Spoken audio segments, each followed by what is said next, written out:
Okay, we should be live. We're actually kind of on time today. Look at that. So I'm going to set this all up and then we will begin.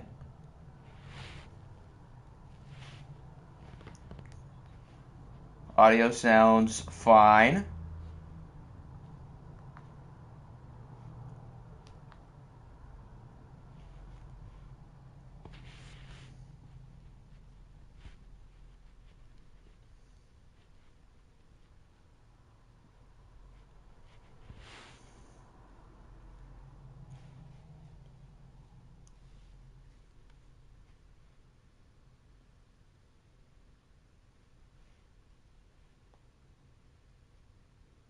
So here we go. We have made it to the playoffs. We've got the wild card round today. Let's open up the playoff bracket just so everybody can get a look at where we're standing here. We're going to be watching 3 games today, and we're going to be simcasting 3 games. And the 3 winning games are the 3 AFC games. So we'll be watching the AFC games and we'll be simcasting the NFC games. I guess the AFC is a little bit better, so I can't really argue with that logic. What is good, Nickinator, SGYT, Giddy, Corby, Hector? How we doing, fellas?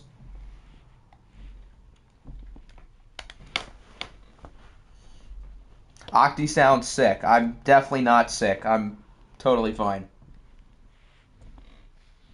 Can we not watch my team? Well, your team got 3rd place, and there's 3 watch games, so there you go.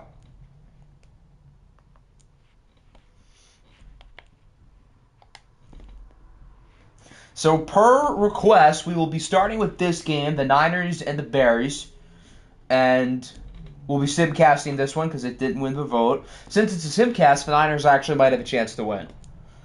Siri, give me a number between 1 and 2. It's 1. It's 1. Okay, we're already on San Francisco. That's easy. Could you disqualify the Diablos and put Dublin instead? As a punishment, I will use light mode for a month. The problem is there's no physical way for me to disqualify them. And they also earned it because they have a better record, so no. Who likes the echo? Okay.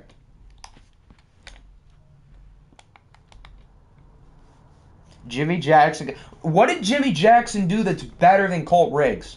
Other than, I guess, have a worse quarterback the second half of the year. But his numbers across the board were worse. Go with all white. Oh, there it is. Okay. And then for the Bears, do we want to do Color Rush? Do we want to do one of their throwbacks? Do we want orange? Do we want the Michigan helmet?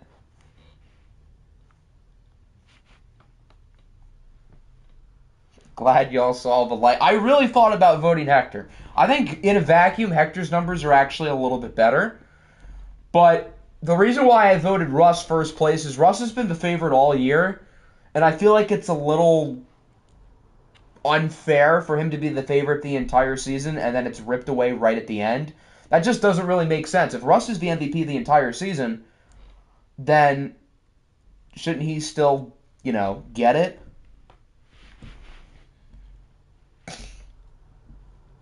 All orange. Giddy wants all orange. Do we have any objections to the orange? Do they have orange pants anywhere? I don't know, do they? They have brown pants. Those look hideous. Oh, here we go. Those actually look kind of nice. Yes, Nick did leak the awards. For those who missed it, we'll rattle them off here real quick. If I can find it. MVP voting in order. Russ was first, Hector was second, Burrow was third, Mahomes was fourth, and Lapdance Lance was fifth. Offensive Player of the Year, first was Mixon, second place was McCaffrey, third was Taylor, fourth was Tyreek Hill, fifth was Jamar Chase, and sixth was Devontae Adams.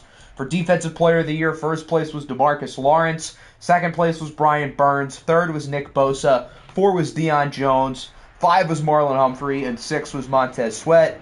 Offensive Rookie of the Year, first place was Colt Riggs, second place was Dontavius Brown, and third place was Jimmy Jackson. For Defensive Rookie Year, this was probably the closest one. First place was Corin Caldwell, second place was Morris Clifford, and third was Alante Snow.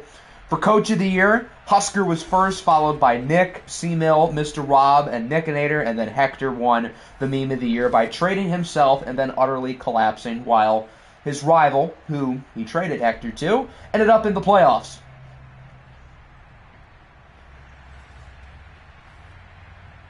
So, fun story. Carson Strong was almost the Niner. Why am I not surprised? Was every quarterback in the league almost the Niner? Remember when you traded for Lamar? That was fun.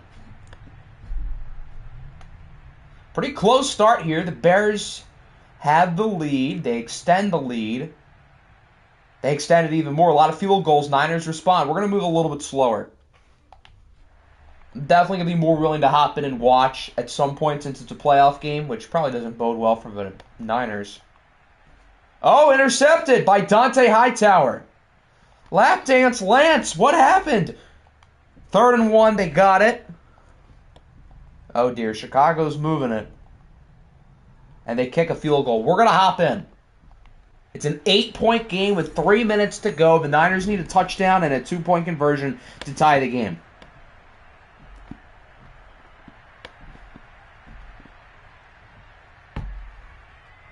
What is good, Pokemon? Welcome in. Nice return to the 34. I give you the only offer. Denmark gave the first pick, though. I would say my offer is probably better because I still gave you a top 10 pick along with, like, 3 starters. All right, let's see if Lapdance Lance really is, MVP caliber. If he throws another interception, are the Niners going to let him go and sign somebody else? Wait, Lance got hurt. What? Justin Fields is in the game. Hold the phone. Did Justin Fields throw the interception? I assume he did. Oh my God. What happened? Quadriceps strain. So he will return next week if the Niners win. But they are putting this game in the hands of Justin Fields. That's not good news if you're the Niners. I would way rather have Trey Lance here than Fields. As he gets a nice throw to Khalil Lawrence. You can play on a string quad. Well, clearly Trey Lance can't.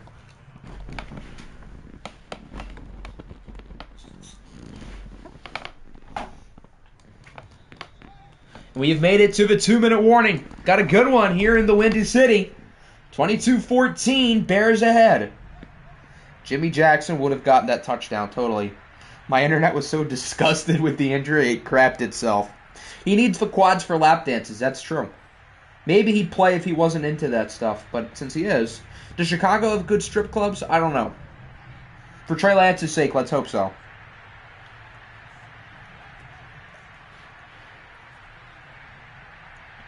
Fields is looking good on this drive. Not going to lie. Look at him go down the field. He will make it to the end zone for a touchdown. Justin Fields makes it a 2-point game. Now the Niners can tie it. You have Nick Chubb on your team. I feel like he should get the ball here, and I feel like he won't. I guarantee it's a pass. Yup. And they got it. Khalil Lawrence ties the game. What a drive by Justin Fields. Who saw that coming? So now it's up to Carson Strong to lead the Bears down the field.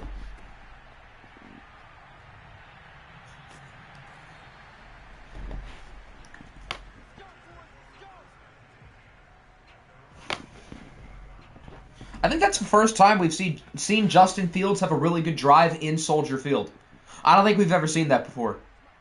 Who needs lap dances when you have Justin Fields? And now someone's going to make Fields a starting quarterback next year, and their team's going to win 4 games. Both teams have all 3 timeouts. All the Bears need is points to take the lead. Carson Strong says, at the points. Let's go deep downfield, and it is caught at the 1. And I think that's the Niners who just called a timeout. Yup, Stephon Diggs brings it to the 1. If I'm the Bears, I'm kneeling out the clock. No reason to run plays. The Niners should not have tackled him. They should have let him score. That was a mistake. They need to let Chicago score. They need as much of these timeouts as they can get. That reminds me so much of Hector and Mike Evans. Do you want that connection to be back next year? I'll be glad to sign Mike Evans. James Robinson walks in the end zone for the lead. So the Niners are going to have a minute and a timeout. You just got here. Well, you got here at a pretty good time. We have been treated to quite the ending. Justin Fields had a really good drive on the previous possession. Let's see if he can do it again. Who needs lap dance Lance when you have Justin Fields? Hector for Tick Robinson. Who says no? I don't know who Tick Robinson is, though.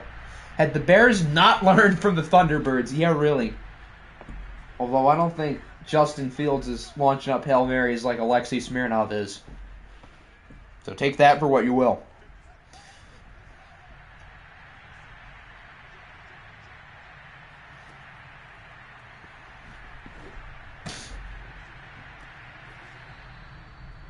Another nice throw there from Fields. Receiver was out of bounds. That stops the clock. This pain is Fields is looking good. Well, on the bright side, Fields has never been good before. So, nice throw up the middle for one of his white superstar receivers. I don't know which one. Down to about 40 seconds. Niners looking good so far. Fields has to avoid the sack, and he does not. They might need to call that timeout. Nope, they're down to 20. And they... Why does this game do that? Why do they waste 15 seconds off the clock? So now their best bet is a Hail Mary, right? At least they had 3 chances, I guess. Here's try number 1. Fields goes deep for the end zone. Did he catch it? He caught it! Oh my God, off the tip. Is that Riggs? Another Hail Mary. Are you kidding? That was batted up like normal, but Riggs was in like his own little area. He wasn't near anybody else. So he's like, shoot, I'll take that. That's the offensive rookie of the year. I don't think Jimmy Jackson's doing that. And this game is tied up. Oh my Lord. That's not a normal Hail Mary. That ball was tipped, and Riggs was behind everybody. That's like the opposite of the Alexi Smirnoff Hail Mary, where John Ross ran past everybody. That's like the complete opposite, but it works. So who's ready to see Justin Fields starting football games next year in San Francisco? I know I am. What happens if the Bears complete a Hail Mary now? That would be unreal. 29-29. The Bears are probably going to run the clock out because they're wusses. But, I mean, if anybody's going to do it, it's Carson Strachan. He's got the arm. Although that's not good field position. They're going to run out this clock.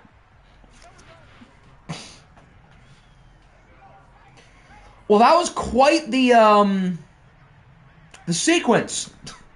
Yeah, they're running out the ball here. Well, okay, we're going overtime. Quite the start to this year's playoffs. Oh, my Lord.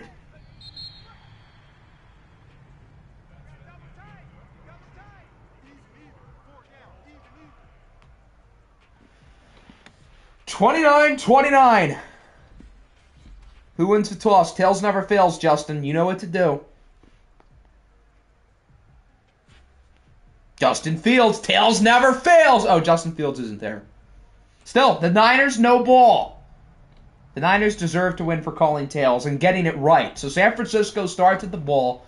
They have an opportunity to win this game somehow. Does this technically count as a watched game? Because we are watching the end. So would this be the Niners' first watch game win? I don't know how we would count this, because, I mean, it was mainly a simcast, but the Niners were down when we hopped in, and now they have a chance to win. Can we please watch your game after this? That is fine. So, after this, the Aviators and the Pioneers, that is going to be something. When I saw the Niners had 3 tries to get the Hail Mary, knew they were going to convert one of them. I had a feeling, too. I feel like there have been, like, too many Hail Marys this year, but it makes it the end of the game is more fun. I've enjoyed the 10 Hail Marys we've had this year, or so it feels. Nick Chubb with a nice run. Pass for 40. Okay, he has 148 yards today. Typical Nick Chubb activity.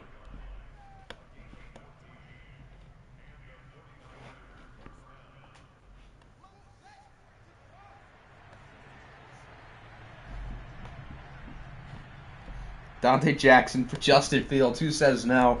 If Justin Fields keeps playing like this, then maybe it's Dante Jackson for Trey Lance.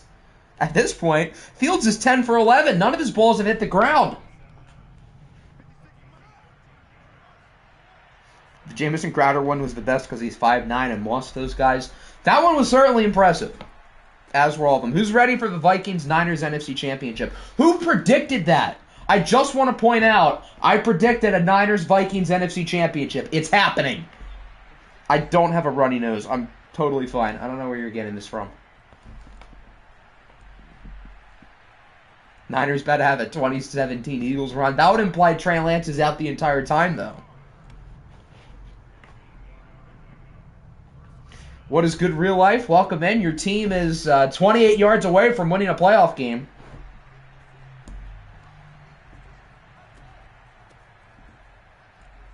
They should just keep running the ball with Chubb. Just keep getting closer, fight for those yards. And unfortunately for the Bears, they don't have the new overtime rule where they still get the ball. If the Niners score a touchdown, it's game over.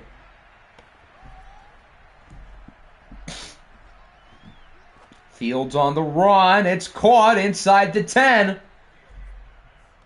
The Bears' season comes down to 7 yards. Who would have guessed at the trade deadline that the final NFC North team alive would be the Minnesota Vikings? Who would have guessed? Does Madden 23 have the new rule? I don't know. I hope so. They should. Madden's been good about updating whenever there's been new changes to the playoffs. Cough, MLB The Show, cough. So I would assume Madden's added it, but I don't know.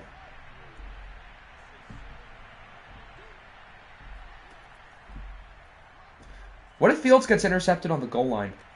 He's not! It's a touchdown in the end zone, and San Francisco is moving on. Which one is 85, Vincent or Riggs? That looks like Riggs. I think that's Colt Riggs. Talk about the offensive rookie of the year with the game-winning Hail Mary and then the game-winning touchdown in overtime. So the San Francisco 49ers, who would have guessed, in unreal fashion, are moving on to the divisional round with 15 points in the final minute of regulation, with the touchdown, the 2-point conversion, allowing the quick touchdown to the Bears, and then following suit with the Hail Mary. They get the ball in overtime, and they don't let the Bears get it back. Wow. If that's a sign of things to come for the rest of the playoffs, this is going to be fun. Carson Strong was fine. Trey Lance was okay before he got hurt, but Justin Fields was better. Is there a quarterback controversy in San Francisco with Trey Lance being back next week? We'll see. Nick Chubb is that dude. James Robinson was solid. Khalil Lawrence led the game in catches, 145 yards for Diggs. Riggs with 2 touchdowns. He is 85. So he had the Hail Mary in the game winner. John Vincent was kind of quiet, though.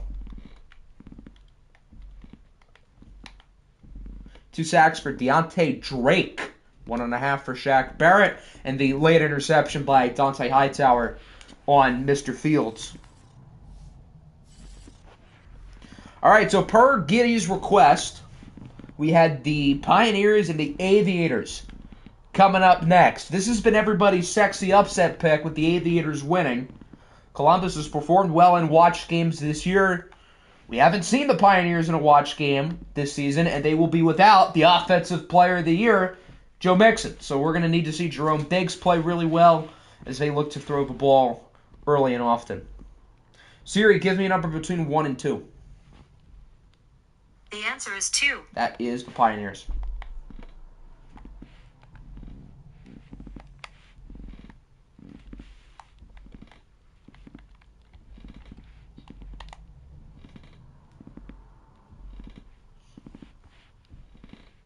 Hell of a way to get you motivated. Yeah, really. All Brown. Okay. Easy enough. What do we want for the Aviators? Do we want black? Black on brown might be like too hard, so we'll just rock with the whites.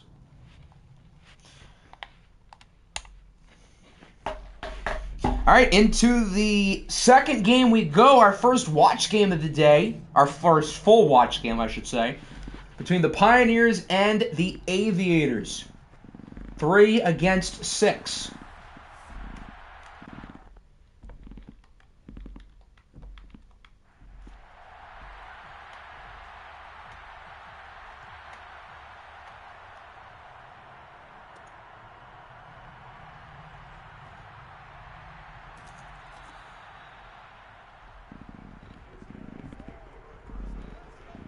All right, here comes Salt Lake City featuring Jerome Diggs, who had a very efficient season throwing the ball. Nearly 40 touchdowns and just 7 interceptions.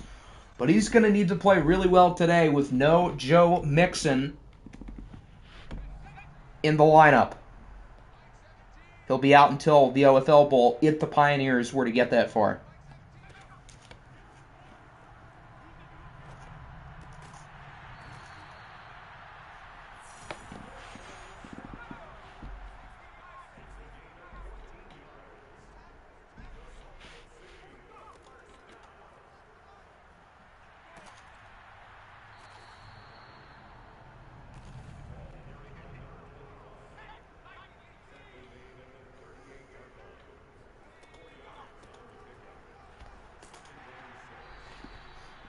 So far, so good. Short is the new running back.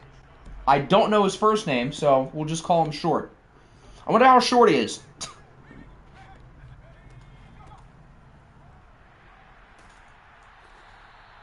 Third and inches. They go back to Short. And he does get it.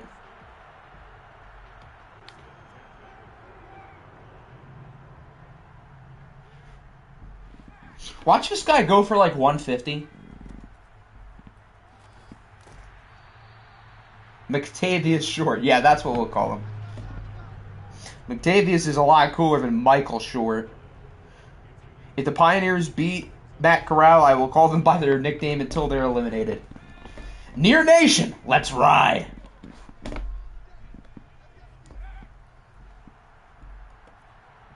Diggs under pressure, pocket collapse, and he is nearly sacked.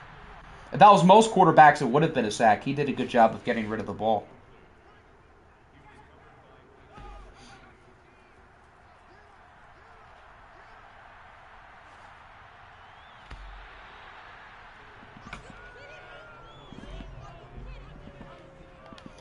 So if a drive stalls out and they are kicking, why? 61-yard field goal attempt. You know, he was closer than I thought. I don't know why I don't know why they made that call, but that was honestly a little bit better than I was expecting. Jerome Diggs revenge game. You're right. I forgot he was on Columbus. So I guess this is the Jerome Diggs revenge game. Nice move by Dontavius Brown. Finished second in the Offensive Rookie of the Year race, only behind Colt Riggs. And after that first game, we know how good Colt Riggs is. Let's see if Dontavius Brown can do well, too, as he's looking good early on.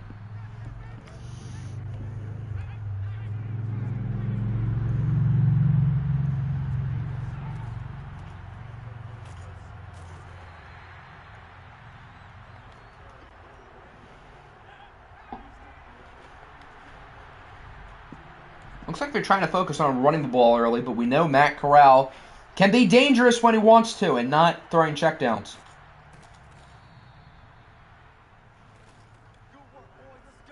Isn't the 5v4 game the latest one? I'm not sure. I'm not doing it based off of like when the games are scheduled in the game. We're just doing the order that we want. So I don't know which game Madden would have as the late one. Let me offer for Myles Garrett. How about no? Unless you can offer me a better pass rusher, then no.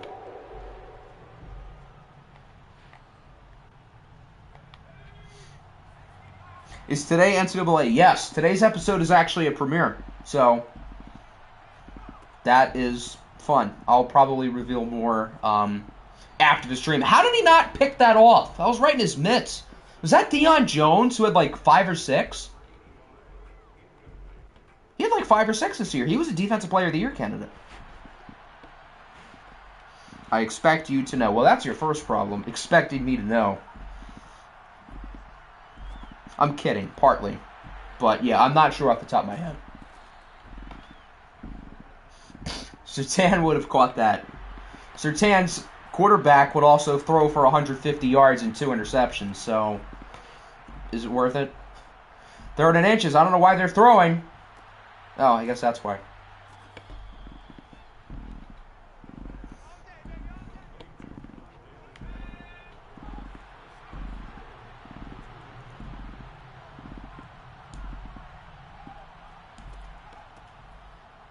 First and goal. Brown is in for the touchdown. Dontavius Brown, the rookie out of Grand Valley State, puts Columbus on the board.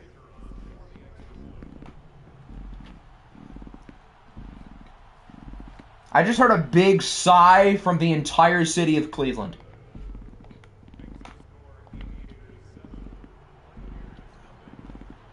Simcast type. Let's not get ahead of ourselves. It's 7-0. Diablos, why did I call them the Diablos? The Pioneers had a solid first drive until they stalled out at the end and kicked for no reason.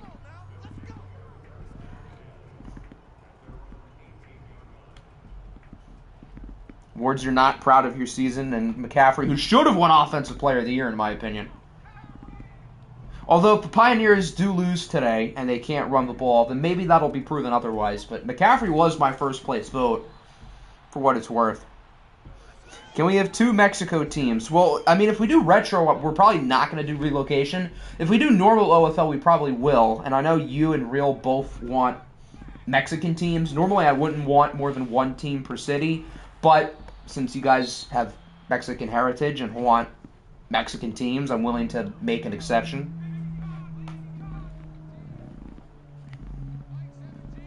Gonna need Baker Mayfield to do as a solid and ball out against Miami. Based on how Miami has performed in watch games, I have a hard time thinking they're gonna lose. But I will say that game is eerily similar to when the Dolphins were the 7th seed a couple years ago against the Wizards, and it seemed like obvious that Orlando was gonna win, and the Dolphins won. So that could be a trap game, but I have a hard time thinking the Dolphins would lose. You also have Mexican heritage, so I guess we need 3 Mexican teams. Isn't it Guardians and Matadors? No, I think it's the Golden Eagles. I thought they had the Conquistadors in the game, but I feel like they took them out for no reason. So if we need the Diablos again, that's fine. I guess it'd be kind of a meme at this point, because we've already had the Diablos twice, so we might as well just have them back again. But I think there's only 2 Mexico teams. I think they took out the Conquistadors last year or a couple years ago for no reason at all. I don't know why. First quarter in the books. The Aviators lead 7-0. We'll see if the Pioneers can look to respond here. Their offense does look a little bit out of sync without Joe Mixon, but the backup running back Short has been fine. Not looking to move to Mexico. Also wanted to point out that you have Mexican heritage. Okay, so I guess we only need 2 Mexico teams. If there's only 2 team options, I don't think we'd be able to have 3 to begin with. Short's gotten the ball 10 times. Wow. They are treating him like he's Joe Mixon. And he hasn't been bad. 4.7 yards a carry. That's above average. There's a nice throw. Want a team outside in the cold. We need the snow. How many snowy playoff games could we get this year? The Bears are out, so we won't get a snow game there. The Aztecs, is that a new team? I don't remember there ever being the Mexico City Aztecs, but I guess if they're there, then there is 3 teams who work.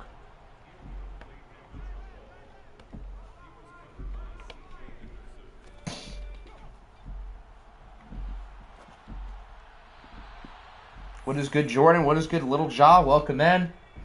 So, unfortunately for you, Little Jaw, we started with the Bears game, and as you can see there on the bottom, they lost in the worst fashion possible. So, you guys are the first team eliminate. What are they challenging if they got the first? What a stupid challenge. You might as well just try to punch it in on 4th and inches. That seems kind of dumb. Yeah, we don't even know where the first down marker is, so we can't even tell if Hawk got it or not. Sounds like the Bears in real life. That's bold to assume the Bears would score 29.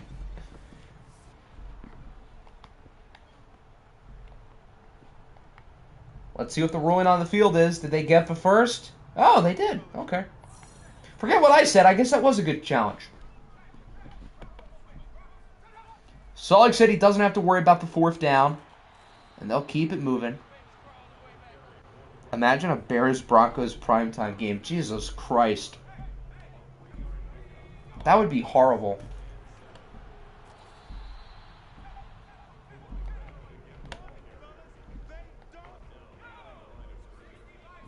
Third and 7. Diggs is alone in the backfield.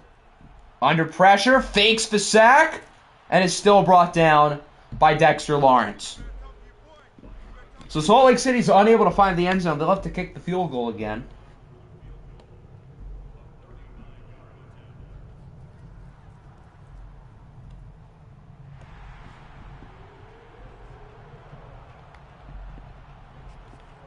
So Salt Lake City's on the board. It's now 7-3. They've still got some groundwork to make up. Jerome Diggs is the Pacific version of Jerome Diggs threw nearly 40 touchdowns this year. I get he hasn't looked great so far, but in terms of passer rating, he finished in the top 5. So let's hand him his flowers. He's way better than Jeff Sims. Jeff Sims blows. Have I ever seen an XF hole? I don't know what that means. So, no. Is that Sam Laporta? They need to get him more involved. Whenever he gets the ball in watch games, good things seem to happen for the offense. I guess it's not easy when you have Deion Jones on you, who was probably the best linebacker in the league this year, but still.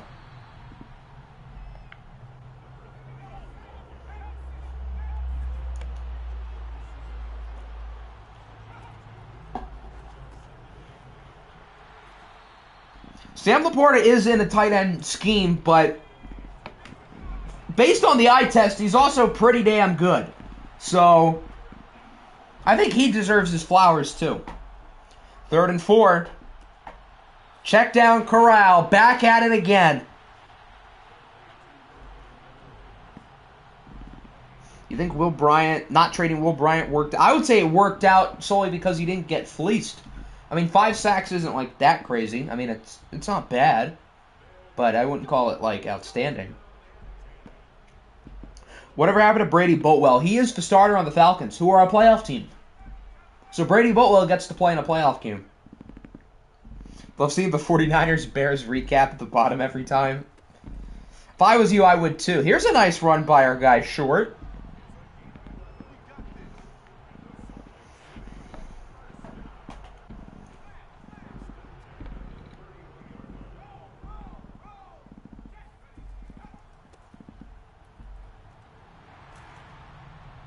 Still confused on why Hector dropped in the 2nd round. I mean, based on his production now, he shouldn't have been a 2nd round pick. I mean, I drafted Malik Willis over him. That really turned out well.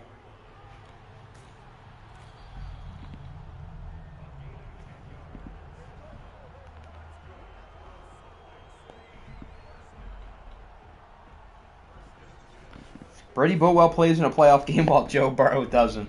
Who really won the trade?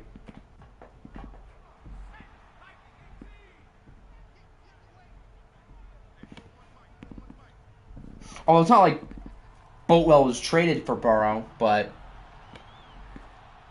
Yeah, remember when the Beats had Jordan Love for like 3 weeks? That was fun. Jordan Love, Aaron Rodgers, Brady Boatwell all have the same amount of playoff appearances as you do. Niner legends. 2nd down, deep shot, incomplete.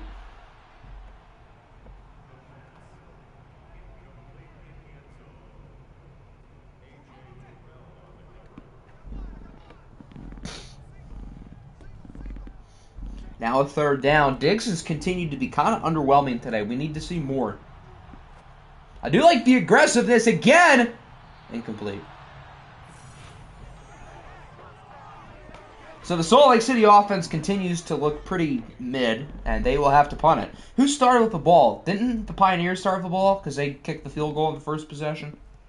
Remember 49ers legend C.J. Stroud? What a guy. Oh, what a punt! Down at the 6 from Davis. Turned Boatwell into Aaron Rodgers and then Shaq Barrett. Bakker turned Love into Joe Burrow and missed the playoffs. I mean, it wasn't Joe Burrow's fault. I mean, the guy finished 3rd for MVP. Can you explain how the fantasy draft works? So, if we don't do retro and we do end up doing a fantasy draft, we usually do the first, 25 or so rounds just so everybody can get, their starters. Hold on. Nearly a safety. Corral gets out of it. And he's intercepted by Justin Reed. Okay, as I was trying to explain, so we do 25 rounds of the fantasy draft. We usually split it up into, 3 separate streams. So, we might start, the first stream is, rounds 1 through 6 or something. Then we do, I don't know, 6 through 15, and then we do the rest. And everybody who's there can make their picks. It's obviously easier with having as many draft boards as possible as well. Matt Corral failure. I'm creaming. How'd you not get a safety? I would say that's better than a safety, to be honest. I would rather it be 7-3 and have the ball at the opposing 13 than it being 7-5 and have the ball at, your own 25. Especially with how the offense has played today. So I would say this worked out even more. Boomy told me last OFL he had, 12 starting quarterbacks. I feel like that's true. And then he finally had Andy Morrison, who was a total reach at the time. I think he traded DeAndre Hopkins for that pick, which seemed kind of dumb at first, but it worked out because Andy Morrison ended up being a pretty good player.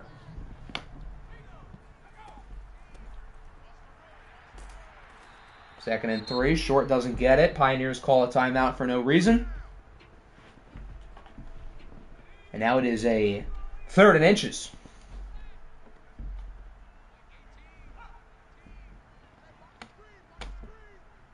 Anyone remember Ben Roseman? Oh boy, that name's a blast from the past.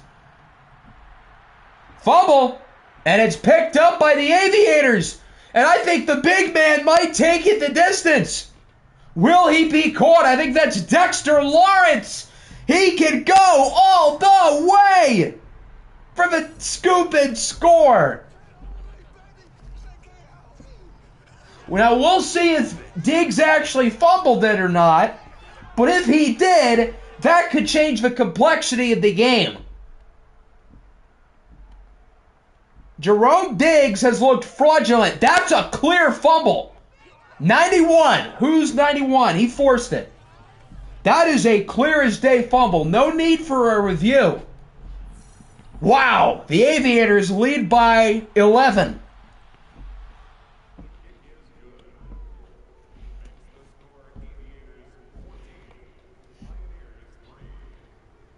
Diggs sure looks like a fraud here in the first half. I still think he's certainly an above-average starting quarterback in this league, maybe even top 10. But maybe he's a Joe Mixon merchant.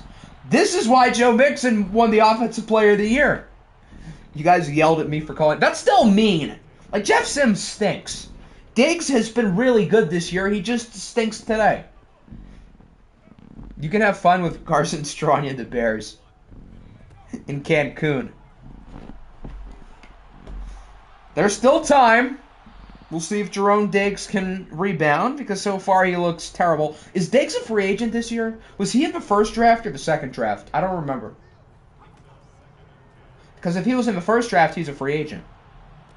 If he was in the second draft, then he's not.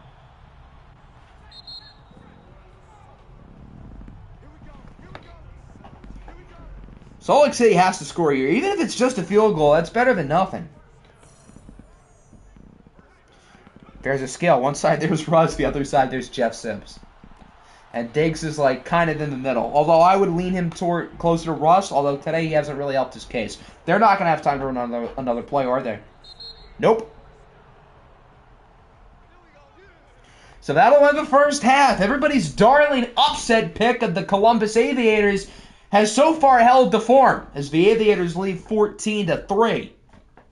And they start with the ball in the second half. So if they score a touchdown, this game turns into a simcast.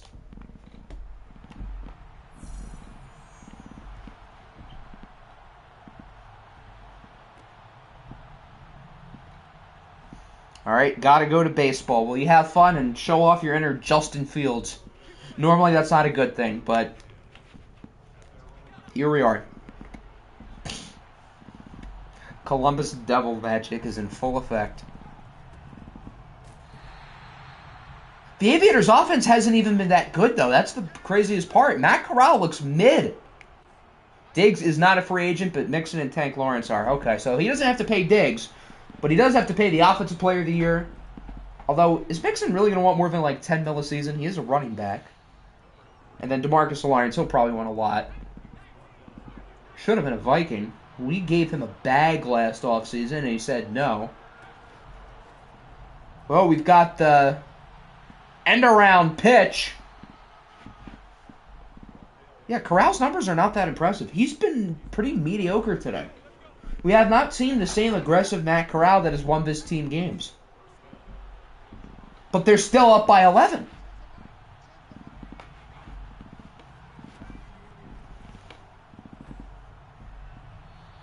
Completely missed that throw.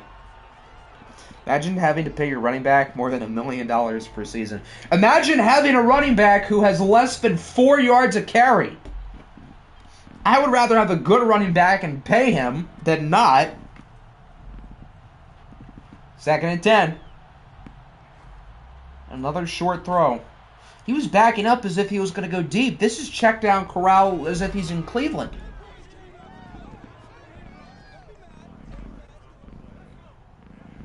Third and 5. If Salt Lake City can get a stop here, I think they can put themselves back in the game. And they definitely get a stop. Corral loses 14. Sacked by John Franklin Myers. Come on, where's the pressure? There's the pressure. IT is a receiving back. Yeah, that's not a good thing. Receiving backs are mid in this game. CMC only wants like 4 or 6. Zeke only wants 8. Exactly. Running backs don't ask for that much money in this game. Yet they're still a dime a dozen. Everybody over a 90 runs like they're prime Adrian Peterson, and everybody under a 90 sucks balls.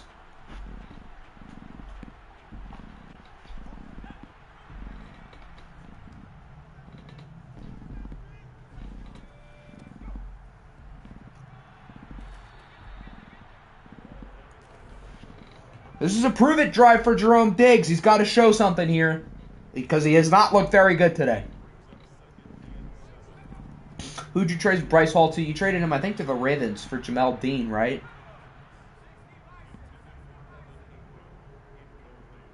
Third and 7.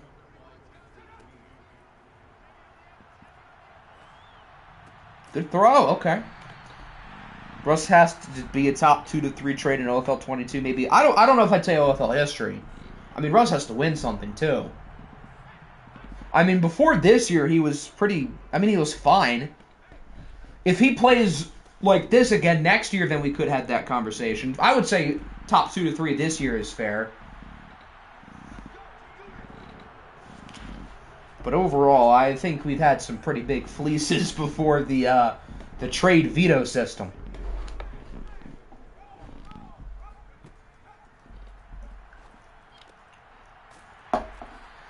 Hey, now Salt Lake City's getting something going here.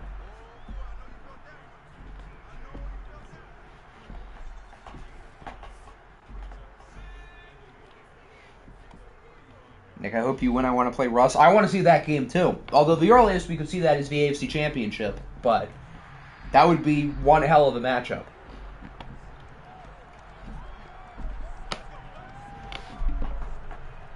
Russ has to win something for the team. That's what I meant.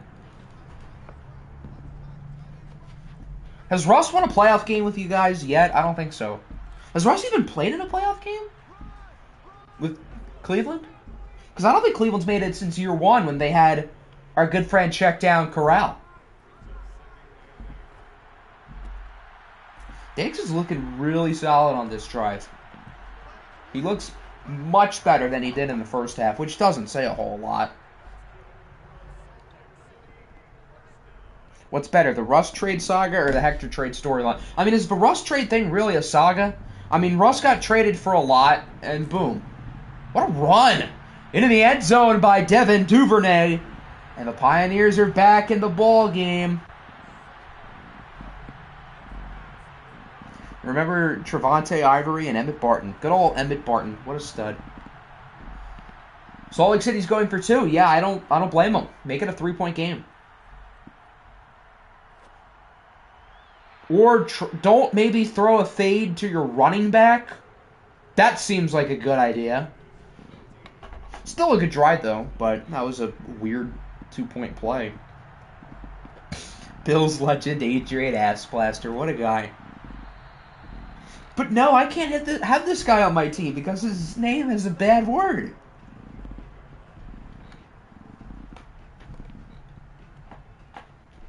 Remember Russ versus Brady? That was something.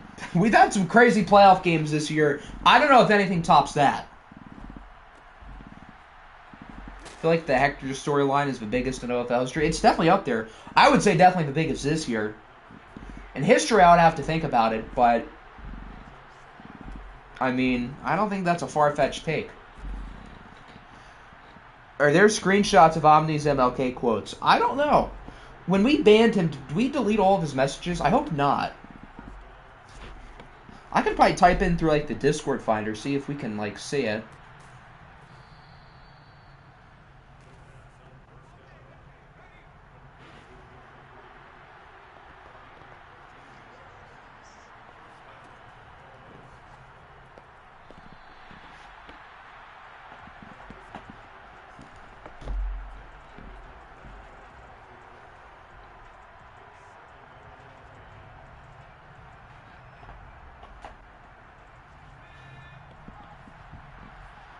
Aviators are moving it well. Even though the Pioneers have looked pretty good in this third quarter, Columbus still has the lead.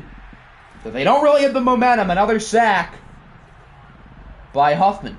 Speaking of sacks, where has DeMarcus Lawrence been all day? Does he know there's like a playoff game? This guy broke the sack record.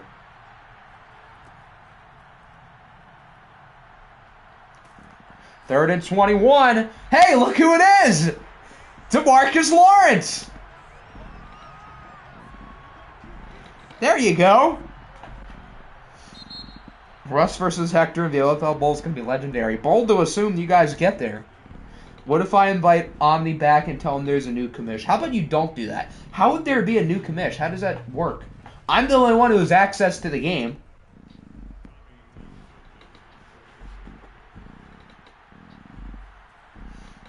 This comeback looks real for Columbus, which is ironic because last year they had the big lead against Orlando and blew it. Now they're doing the opposite. Octi sold his PS5. Yeah, the PS5 that's like 5 feet in front of me. That PS5.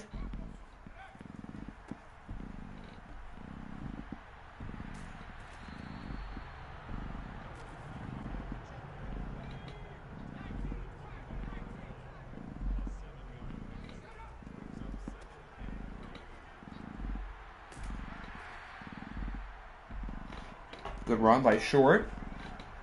He's at 113. He's continuing to have himself a day.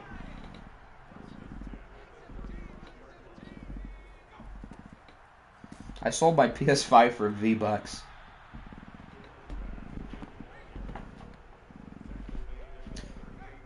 Yeah, I would have done that 4 years ago. I spent quite a bit of money on V-Bucks back in the day. Good times. Always thought Octi's room was dark and smelled like weed.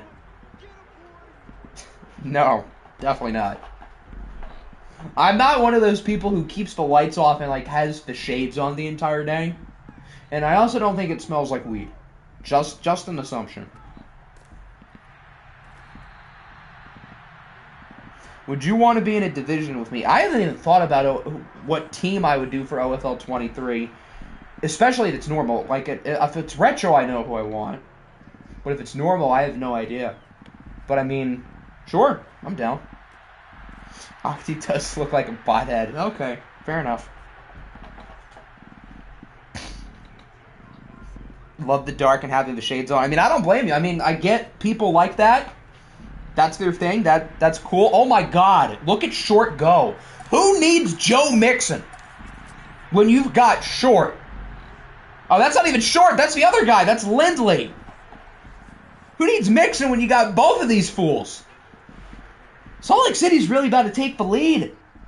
All the momentum is on their side. Octi is a granola kid. He ain't a bummy stoner.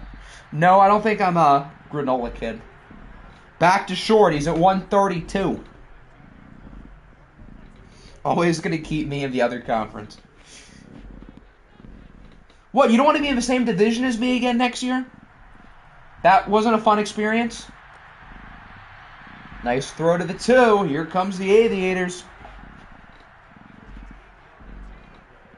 Or not the Aviators. Here comes the Pioneers. I'm stupid. Wrong team. First and goal. Dives in for the score. It's Short with the touchdown. Who would have guessed the Aviators are down? And now the Pioneers are going to look to go for 2. And they don't get it again. Sacked by Buckner. The one picture I've seen of you got that vibe like cross country or soccer. No and no. I would suck at cross country and soccer. Ugh. Who needs Mixon anyways? So if you're going to let Joe Mixon go, I mean, I like Najee Harris, but Joe Mixon is better. Where's Joe Mixon? Joe Mixon got hurt last week, so he can't play today. But the backups have been more than fine. Imagine I got here in like OFL 20 when you were 10. I mean, to be fair, Apple was like 10. And when he got here, he made a horrible trade on paper, and I had to have a talk with him. And then sure enough, that trade led Apple's team to the OFL Bowl, so what did I know? Can't wait for the 45-yard Laporta catch. It's happening. Although they're running the ball early, and Brown is making some plays.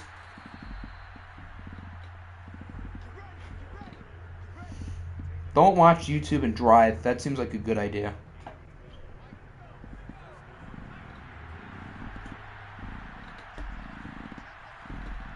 How old is Apple now? Isn't he like 13 or something? Because that's like the minimum Discord age. Remember when we had the prank where I banned Apple for like 3 hours?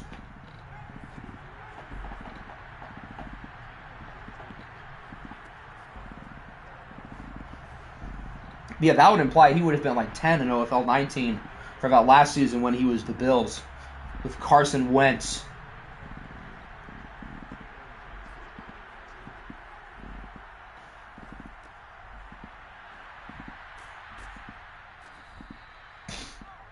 Corral's having some good throws on this drive. This is anybody's ball game.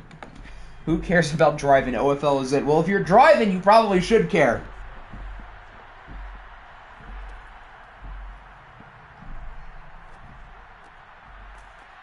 If you do the Bills for OFL 23, you're doing the old Reds with the old 90s helmets. Can't blame you there. Want to know what I have to do for Octi to snap and start shouting at you? What reason would I have to snap at you?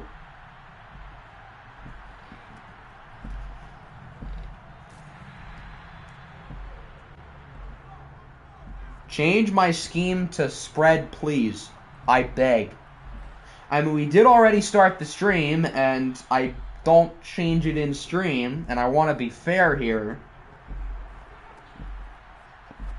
So, if I don't do it for other people, I don't know if I would say it's fair to do it now.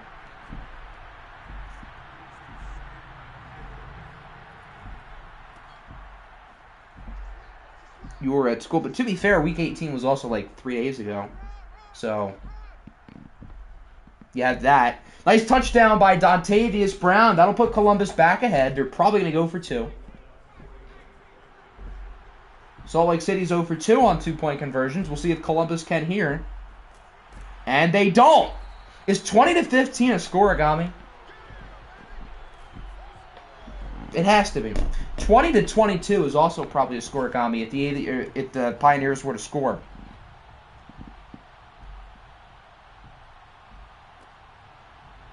Whenever I drive in OFL, you put me on Bluetooth. See, that seems reasonable. You don't have your eyes on the screen, and you can still listen. That's different compared to having your phone glued in front of your face while you're in the wheel. Your dog ate your scheme. You know what? That's fair. All right, here comes the Aviators. Monty Short is his name. So Columbus has 1:17 in all 3 timeouts. Field goal does nothing. They need a touchdown. 20-15 is not a scoregami. What about 22-20? I feel like that's would be more common than 20-15.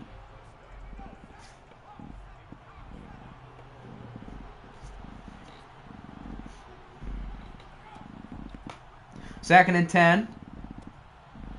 Good throw. Broken tackle. Down the field. All the way to the 45. Here comes the Pioneers.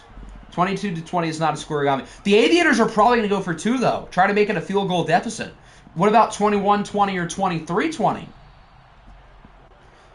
Dawson played Mike Boone last night. How do you even know about Mike Boone? Mike Boone's been getting some hype this past week. Because, I mean, they don't have many other people to give the ball to. I mean, Melvin Gordon's going to fumble it every 10 carries. 23-20 has happened like 200 times. Okay, then. What about 21-20? Tyler Allgeier like a sleeper, and then there's Mike Boone. Oh, my God, there's 20 seconds left. Hold on. Diggs is sacked. They're going to have to call timeout or waste 6 seconds. If we get another Hail Mary, I swear, they have 2 chances. They have 2 chances. They don't have to go for a Hail Mary here. They do have a timeout. They could run another play. No, they're going for the Hail Mary. Watch them go short for Mixon. Or not Mixon, the other guy. Okay, they only have 1 play, and he threw it away. And there's still a second. Oh, there's still a second. Okay, they have 1 more shot. That was close. He should not have thrown it away. All right, here we go. This is it for all the marbles. Diggs for the end zone. Incomplete. Flag! There's a flag! He might have caught it, too. I don't even know. It's a pass interference on the defense. So they're going to run 1 play at the 1-yard line. Oh, my Lord. This is it. 1 play at the 1. It's a pass. Diggs looks to throw it. And he threw it away. And the Aviators are going to win the game. What was that ending? What? How did he throw it away? There were 3 guys in the area. That wasn't as egregious as the Mac Jones throwaway, but that was still bad. We need to see that last play again. Did he, on purposely throw it away? Or did he just overthrow the 3 receivers? Because that could have happened, too. All right, let's see this again. He blatantly threw that away. That wasn't close. Unless his aim was that bad. Very bland performance from Jerome Diggs, although Matt Corral was not a whole lot better. The real star of the show is Monty Short. Even though his last name is Short, his ding-dong sure wasn't short today. Dontavius Brown was pretty good, too. Sam Laporta had 6 catches, an awfully quiet 6. 2 sacks for Lawrence. I don't know how we can beat this start to the playoffs, guys. This is wild. All right, so we'll do Simcast next with one of the NFC games. So the Rams game will be 1 and our game will be 2. Please rip the Band-Aid off. Siri, give me a number between 1 and 2. It's 1. Damn it. All right, I guess we have to pick a user. Siri, give me a number between 1 and 2. It's 2. 2. That is the Rams. I wish we could rip the Band-Aid off. Insert Richard Sherman voice. You have to run the ball! Rams are down. Monty Short's been balling. Give him the rock.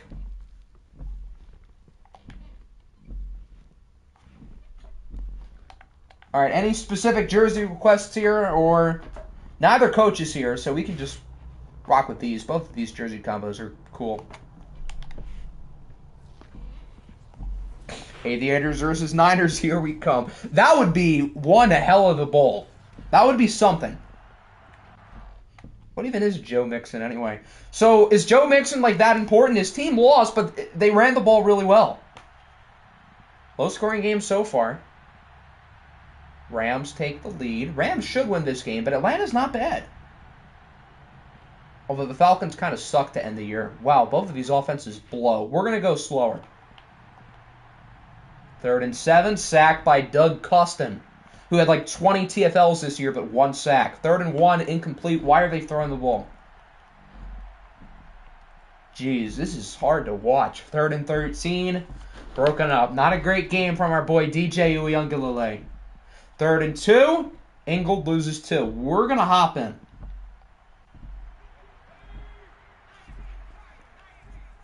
You're back. Who won? So the Pioneers went for a Hail Mary, and it didn't work, but there was a flag. So they got to run one play at the 1-yard line, and they didn't score. So the Aviators won. Wow, DJ's stats suck. Michael Bagley, is Seibert not playing again? I mean, that's better than the German goofball we had last week. Should have been picked. DJ's lucky. He has already thrown 2 interceptions. That we waived Seibert? I mean, I'm not upset by that, but I'm a little bit surprised. Huh. Okay. I mean, I'm not upset. Seibert blew it against Minnesota.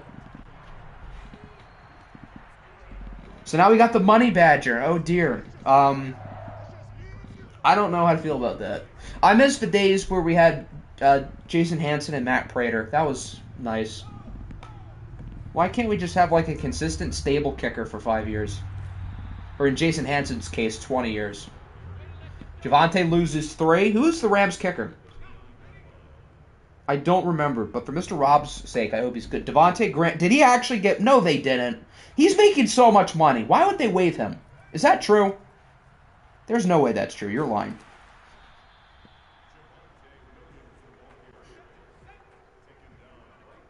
Yeah, I don't see any Devontae Graham got waived. You thought you were going to get me? I don't think so.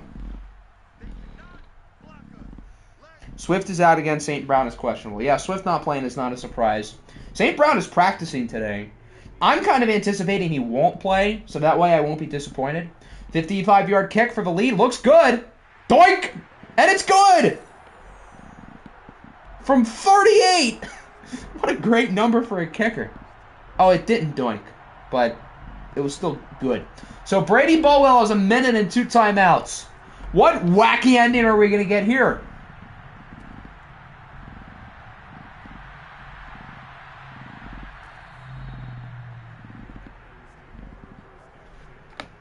So if the Rams win, they will play the Niners, right? No. No, if the Rams win, they'll play the winner of our game. If the Falcons win, they play Carolina. I honestly feel like we can take the Rams. I would rather play the Rams than Carolina. Wait, no, we can't play Carolina, can we? I don't know. Wait. No, we can't play Carolina because the Niners are lower than us. So we would either play the Rams or the Niners. I would honestly rather play the Rams. As crazy as that sounds, I don't know. I just don't trust them. Cameron Dicker is the Eagles kicker. Dicker the kicker. Oh, dear. There's 13 seconds left. They should run another play before going for the Hail Mary. They shouldn't do it yet. They should get closer. Maybe try to get in field goal range. I don't think they should run the Hail Mary now. Desmond Ridder named Week 5 starter. Yeah, now I know you guys are just messing with me. Is there going to be enough time? How is it? There was 1 second left on the clock for like 3 seconds. How does Atlanta have enough time to run a field goal or a Hail Mary? If there was literally 1 second on the clock for like 3 seconds. I feel like the Rams just got shafted. Still a 54-yard kick, no guarantee. To tie the game and keep Atlanta's season alive. It looks good. No! It's not good! He misses it! And the Los Angeles Rams win in unbelievable fashion. We've had 3 wild games so far. But Atlanta misses the kick to win the game, and despite playing like garbage, DJ Uiagalelei is moving on to the second round.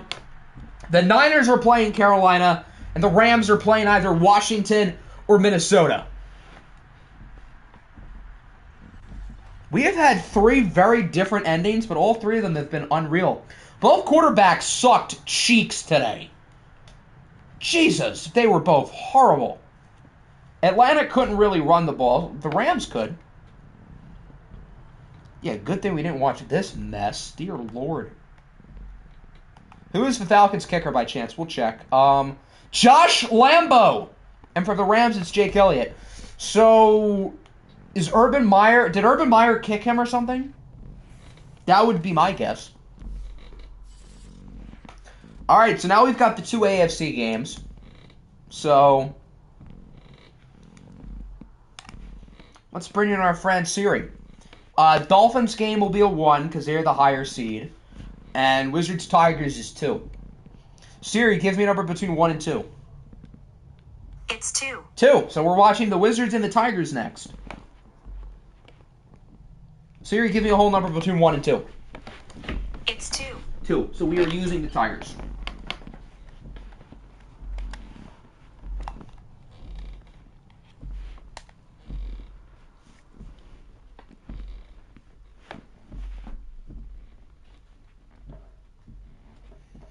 Calling it right now a blowout. I would be surprised. These 2 teams always play each other tough.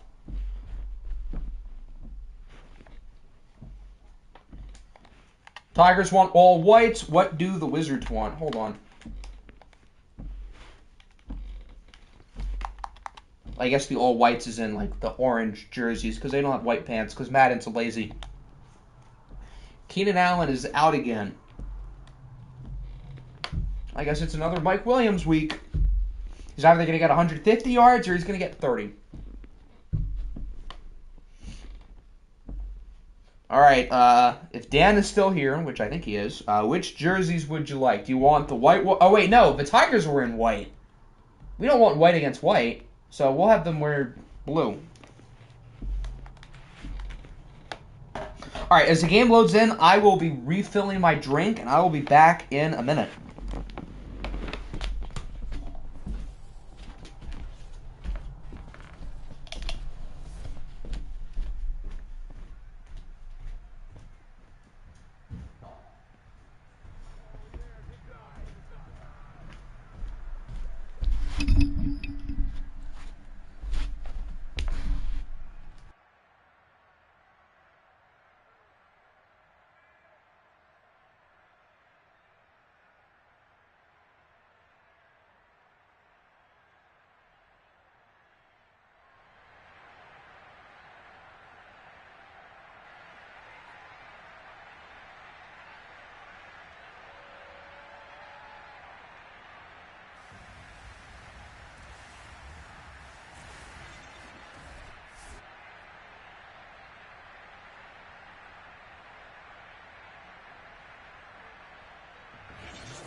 Okay, we're back.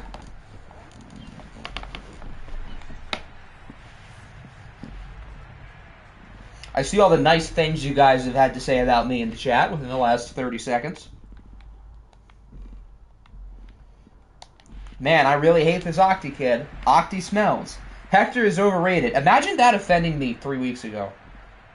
Octi is a pooper. Octi is white. Wow, that one really stings. Najee is mid.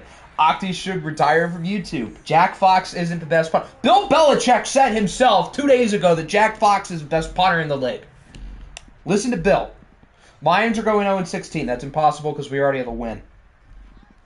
Nyheim Hines' injury last night for Miami staff looks to be an ankle sprain. He was hobbling around. It's got to be the ankle. Oh, that's a start. That's a start. Yeah, these offenses are pretty good. J.K. Dobbins on the first play of the game takes it a 74-yard round trip to the house for a touchdown off the pass by Trevor Lawrence. The Wizards had nobody back towards the left side of the field. And, well, that was a mistake.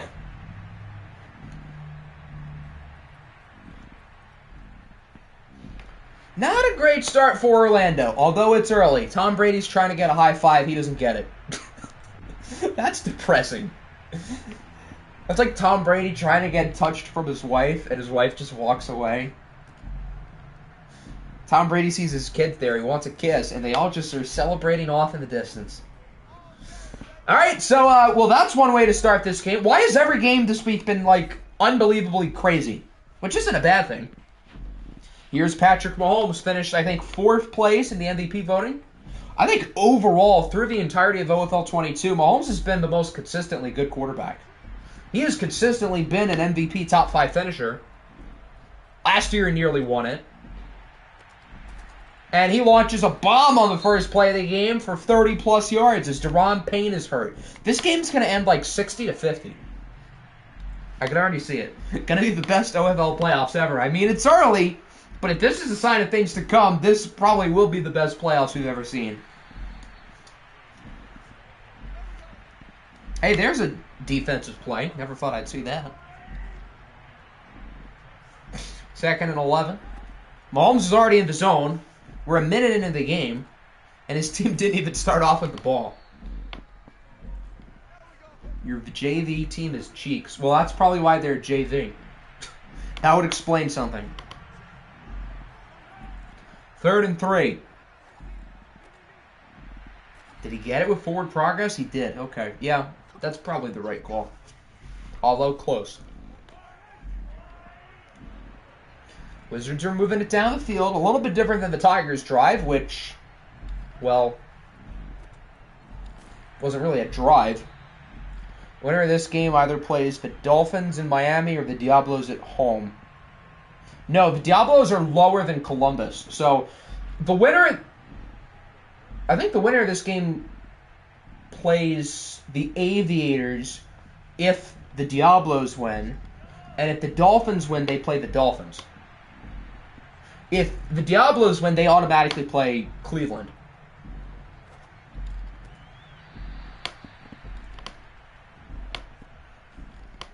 Would you rather play the Aviators or the Dolphins? I know the Dolphins are better, but I mean, the Aviators are just like the team of destiny, it feels like.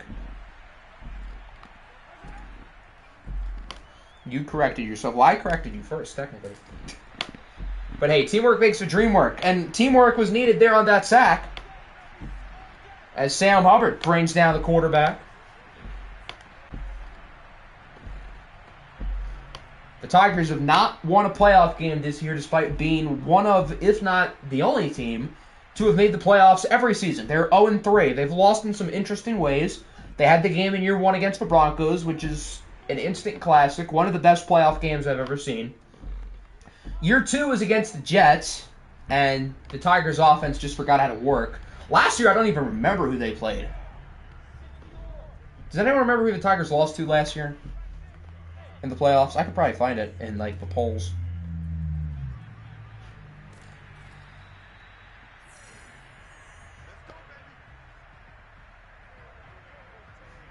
The Ravens. They lost to the Ravens.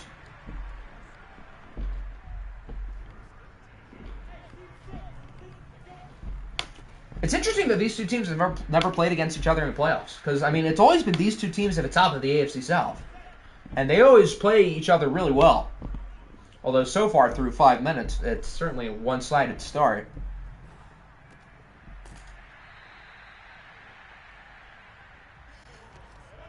You forgot what happened in the Browns-Tigers game. The Browns were... Yeah, Nick explained it. The Browns had a big lead. We turned it into a simcast, and the Tigers came all the way back. And when we hopped in, they finished the comeback to tie it up, but the Browns won in overtime. I don't think we've had an OFL 22 game where the simcast team who's winning has lost, although it was close. Broncos-Tigers. There was a lot of points. I think one or both quarterbacks broke the passing yards in a game record, and there were 3 touchdowns in the final, minute. That game and Wizards-Chiefs last year are certainly the top 2 playoff games in OFL 22, I would say. Wizards-Pioneers last year certainly makes a case, and so far, all 3 games this year have been really exciting. Yeah, it was Russ and Brady. And I think Jameson Williams, in his first playoff game, broke, the playoff receiving yards record, and his team still lost. What a dot on 3rd down by Lawrence over to Mecole Hardman to the 6. It's early, but the Tigers look unbelievable so far. And we had talked about the Wizards 6 or 7 weeks into the season as, the clear favorite. Then they kind of got vulnerable. They lost the division, and here so far today, they're not looking too hot. Wizards Pioneers might be the game of the year in terms of, craziness from start to finish. The Wizards Broncos game was exciting, but it was mainly the ending. And then the Wizards Chiefs was just all offense. So in terms of pure craziness, Wizards Pioneers probably does take the cake. Nice throw by Lawrence for a touchdown. David Njoku, I didn't even know he was on the Tigers, I've got to be honest. But David Njoku scores a touchdown. So the Tigers have all these super fast players. I didn't even realize Njoku was their tight end. He's one of the fastest tight ends in the game. Can we get an echo until the Wizards touchdown? We might be here all day. You can throw Niners-Bears as best simcast game. Yeah, I can't really argue there. Have we had a playoff Hail Mary in OFL 22? I know we had 2 last year. Obviously, the Alexi Smirnoff play. And then I remember the Caps had a Hail Mary last year in the playoffs, and I think they still ended up losing. But I don't think we've had a playoff Hail Mary this year. Until today. Although we've had a bazillion Hail Marys, or so it feels in the regular season.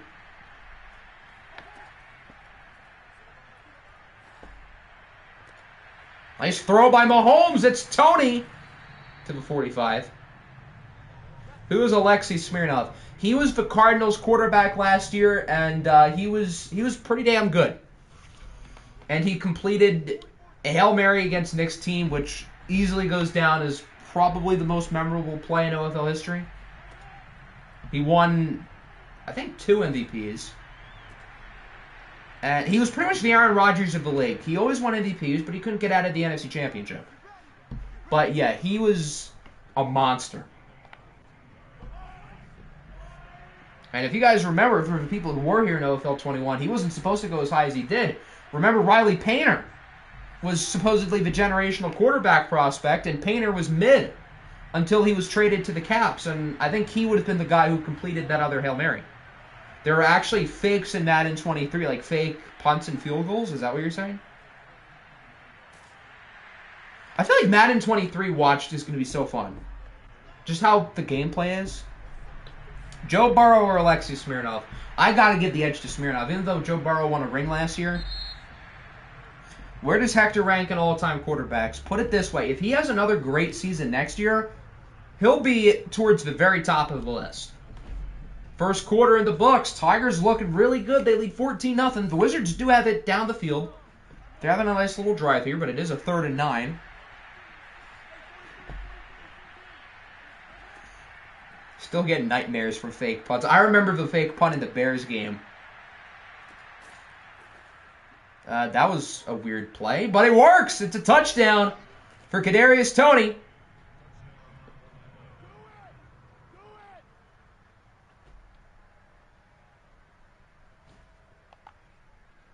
It did not look like he was in real time. So, we've got to look at this review. I agree. Can we get a better angle of his feet? That's not a better angle of his feet. Okay, I want to get a closer look at this play in replay mode. Well, they did give it to him.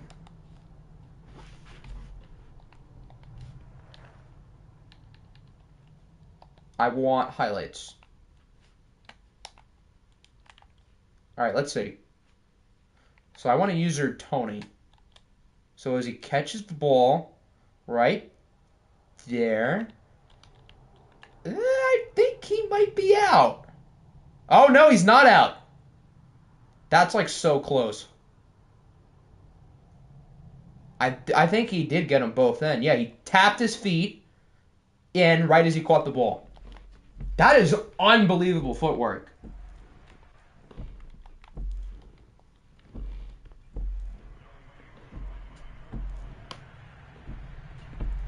He literally tapped his feet as soon as he caught the ball. That way, if his feet land on the sideline, it doesn't matter. Because, you know, he tapped his feet. Corey Dickerson just schlonged the ball out of here. Is this all a home run? Were there any runs before that? I know you guys said it was 0-0 in like the 6th inning. I haven't really been paying attention. Is Zach Wheeler still in the game?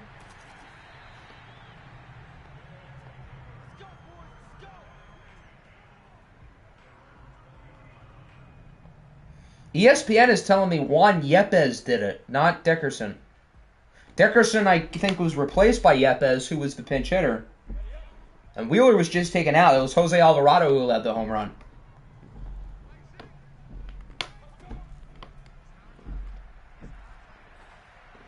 Are the Diamondbacks a good team? No, they're not. They're not horrible, but they're not good. Holding on the offense.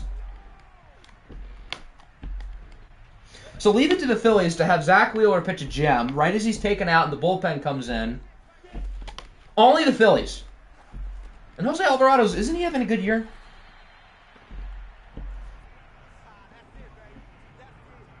Yeah, 3.18 ERA. Hasn't allowed a run in his last 5 appearances.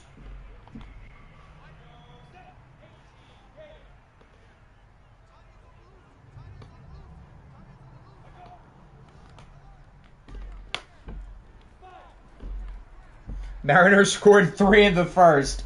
I had a feeling Seattle was going to come out the gate storming. Maybe not 3 in the first that quickly. Is Alek Manoah a fraud? My Casey Mize is better than Alek Manoah take is really coming to fruition here. Boink. Nice hands, 13. Is that Butte?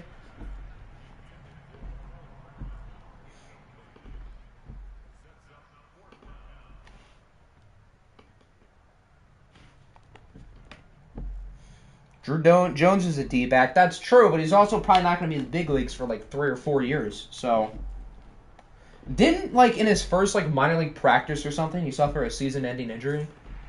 That's pretty depressing. Poor guy. So the Tigers started off big, and now it seems like their momentum and this lead is quickly shrinking down. The Wizards are right back in the game. Especially if they score here. So did their last first rounder. Jeez, that's horrible luck.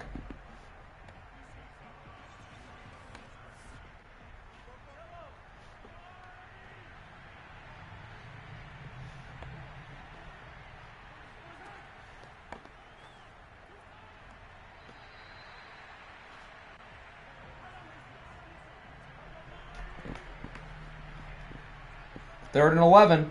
This will be a big stop for the Tigers. They need to keep command of this game. Mahomes chucks it deep downfield, has a man open, and he dropped it. That was right in his midst. That was a perfect throw. Asante Samuel Jr. just saved 7 points from being put on the board. The Tigers are just the Titans. They start off super good, and then they become horrible.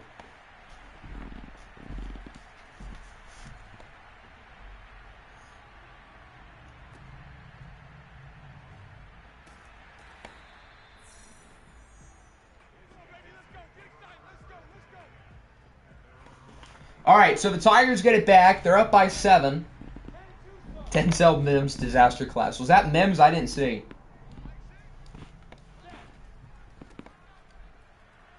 Not a good start to the drive for Chicago. Dobbins loses 3. Wrapped up by Jabril Peppers.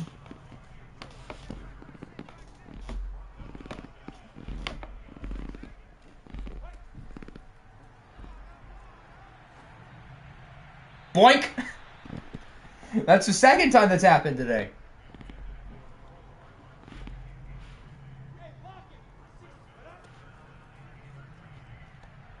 Third and 13. Lawrence with a strike, and it's broken up. Great play by the corner. And now both defenses are really starting to play well. What a flip of momentum. Who do the Yankees play? The Yankees play nobody. They have a bye because they're the 2 seed. They play the winner of the Cleveland and Tampa Bay series. So if everything holds up, probably Cleveland.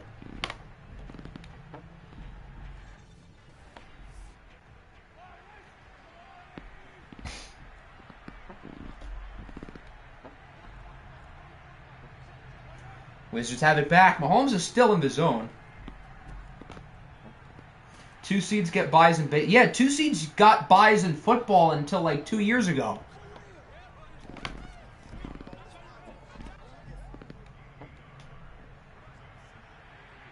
And I think the NFL, I wish they kept the 2 buys. I think it's better when 2 teams get a first round bye in each conference than 1. Although I get it's kind of hard with the 7th playoff team. And eventually when there's probably an 8th seed in the future, is nobody going to have a first round bye? That seems unfair.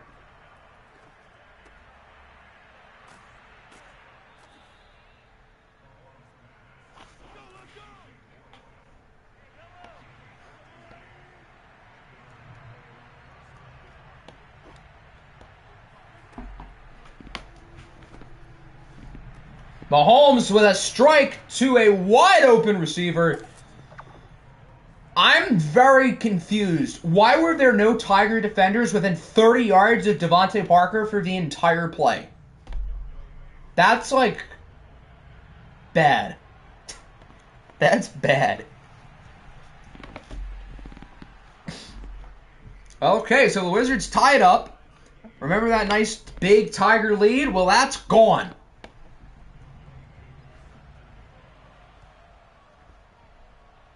And it is now 14-14.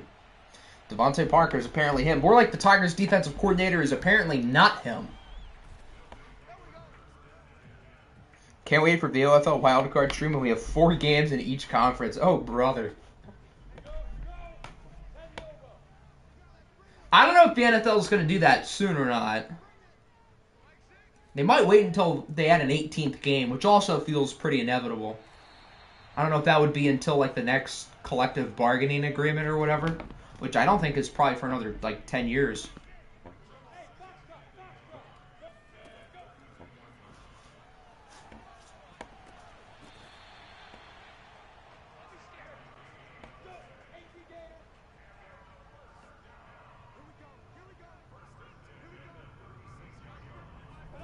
Good to see Joe Woods enjoying his time in Chicago, yeah.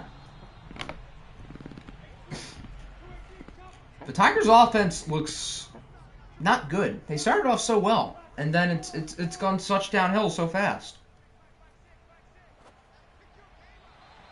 Think they'll add playoff teams in an 18th game when they add new teams? That would be interesting. The NFL expanding again. What NFL town needs a team? I mean, maybe St. Louis. What if they had an NFL team in like Canada? What about like Toronto? Are there really, like, other markets that, like, somewhat big markets that need a team, though?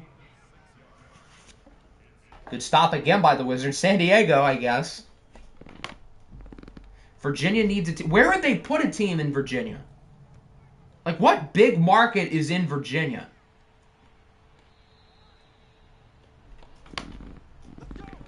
Memphis? I mean, Memphis is a pretty big market that doesn't have one, but I don't know if 2 teams in Tennessee really works, because they already have Nashville.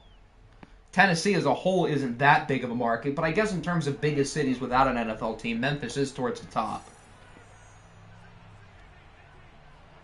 Norfolk, Richmond, Virginia Beach.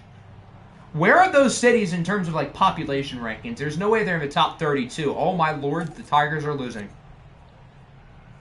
London. No, that's where the Jags are going. So I guess Jacksonville's going to need a team.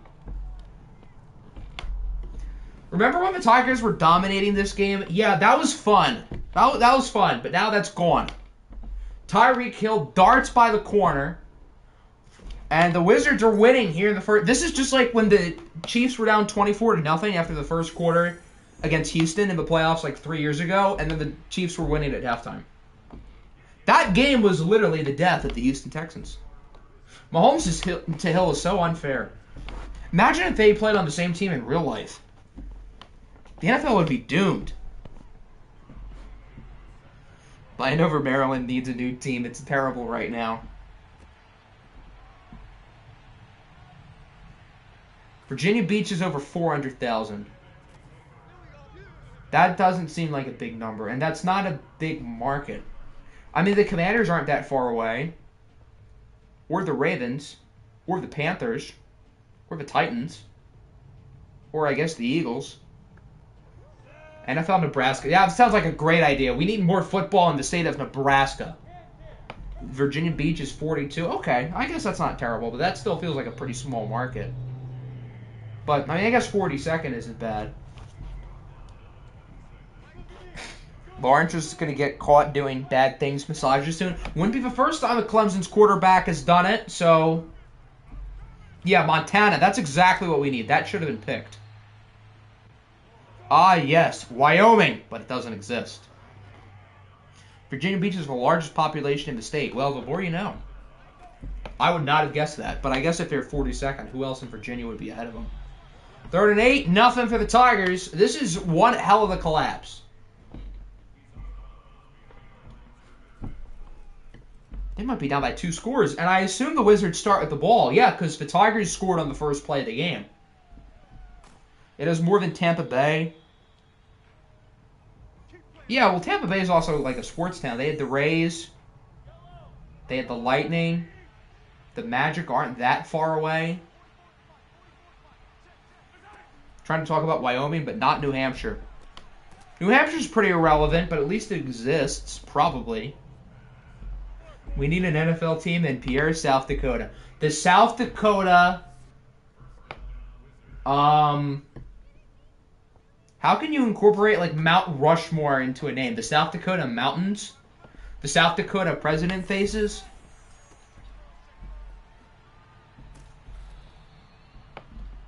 Right before Atlanta. Atlanta's a big market, though.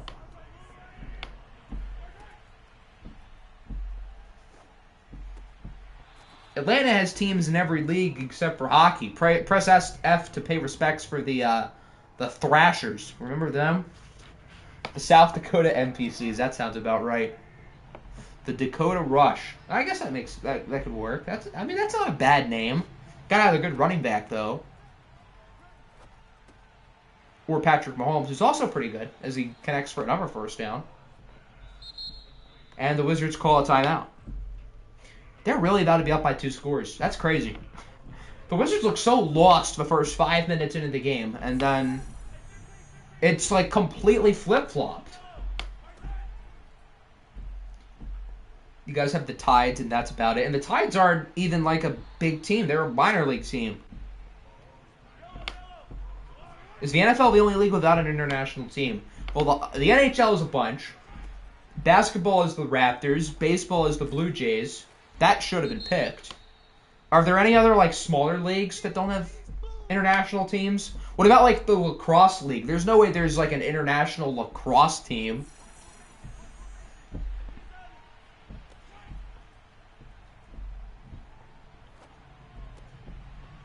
So the Tigers get the stop. They'll call time, and the Wizards are going to have to kick a field goal.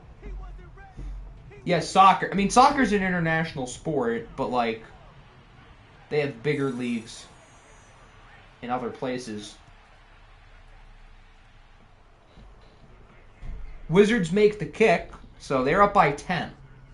We're talking about real redneck sports. You're back? Yeah, I don't know when you left, but you guys have been on fire since like the 4-minute mark left in the first quarter. It's like the I was about to say the anti-Pioneers game, but the Wizards also came back in that game, so it's like the Pioneers game again. Tigers gotta score. They cannot go into the second half down by 2 possessions. They can't. They have to score. Even if it's a field goal, they just gotta get points. And it doesn't seem like they're in any hurry.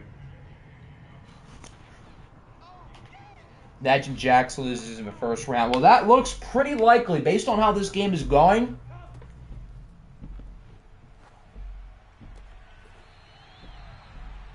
So that'll wrap up the first half. The Tigers looked unstoppable through 4 minutes. I thought this was going to be a simcast game. And I guess it still could be a simcast game. But for the other team, the Wizards have scored 24 unanswered. And they lead by 10. And they start with the ball. Who's the biggest bust in OFL history? That's a good question. I think there's got to be a highly drafted quarterback here who's been bad, but I can't think of who.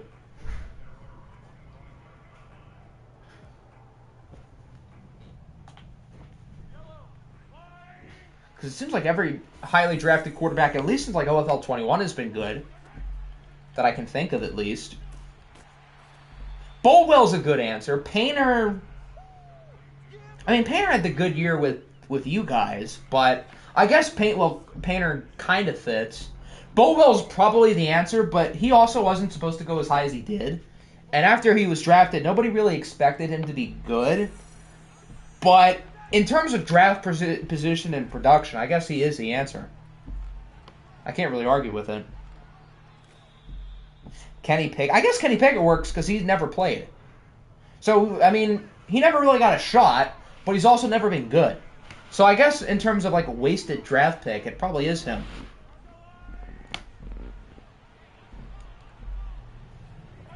Patty is 315 in the first half. He is on pace to break the passing yards record. Wouldn't be the first time he's done that in a playoff game. I think his last playoff game, which would have been the game last year against the Chiefs, he probably did break some sort of passing record. As probably did Josh Allen. Cameron Hayward is hurt as if things can get any worse for the Tigers.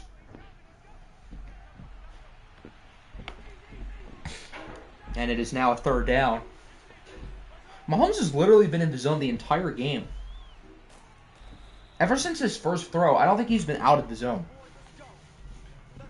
Another 1st down for Jaden Jackson. It's pretty incredible how good the Tigers played the first 3 drives of the game. And then how quickly the flip just completely switched. It's like 2 different teams on both sides.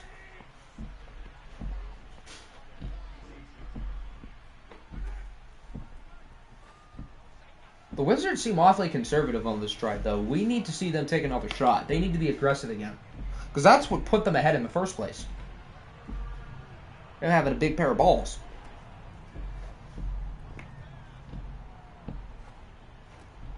Or not. Apparently Mahomes doesn't want to listen to me. What about fantasy draft bust? I don't know, because, I mean, every high pick is good. I guess Boomy picking Richie Incognito last year in, like, the 4th round, that was pretty bad. Because Incognito retired right after. Incoming field goal. I wouldn't put it past this game.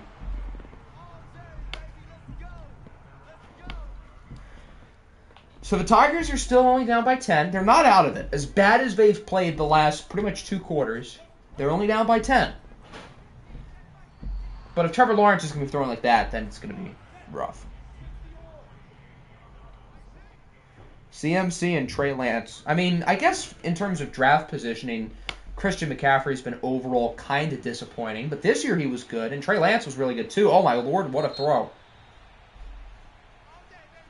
So I guess before this year, CMC and Lance would be considered busts. But this year, both of them were really good.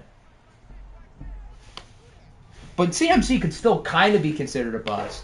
Because even so, he has been overall a little disappointing, even if he was a lot better this year with the Dolphins. Justin Fields is a good answer. Because he was picked in the second round, and he's been dookie. So he's probably the best answer for OFL 22, I would say. Why does it allow every bomb pass to work out? There were a couple long balls earlier in the game that didn't work out.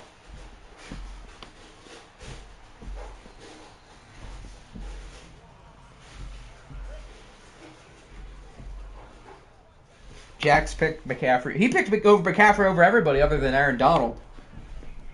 But yeah, that includes Patrick Mahomes, who is having a field day against his defense.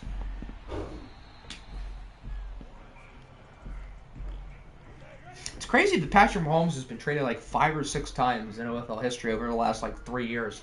It's like there's this glamorous 99 overall quarterback that no one wants. That's like crazy. Jameson Williams brings it to the 2. They were getting close. That's so weird that the Tigers are literally going to be down by 3 in a second with how bad they've been playing. Well, that is if they punch it in. Mahomes was a Husky for a very short time, yeah. He was drafted by the Bills, who became the Beats, who was traded to Toronto, and then traded to Orlando. Yeah, the Wizards got to punch it in here first. What is this? Now Smith is hurt. They should sneak it. Giving the ball to Dobbins isn't working. Just let Trevor Lawrence do it. They're not even going to be able to score a touchdown. Dobbins loses 4. They're going to have to kick a field goal. He was on the Beats. Yeah, he was drafted by the Beats. I don't know if he ever played a game there or not, but he was drafted by them. Then he was traded to Toronto. He was there for like half the season. And then he was traded to Orlando. McSorley was also a Husky, yeah. I think he won a game with them. He won a couple games, maybe.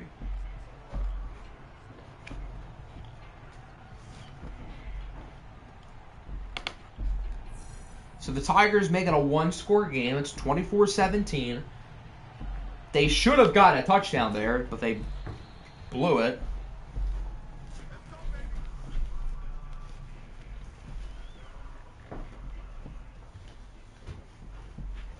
Hector really is the best Huskies quarterback of all time. More like the Huskies really had both Mahomes and Hector on their roster, and they traded both of them.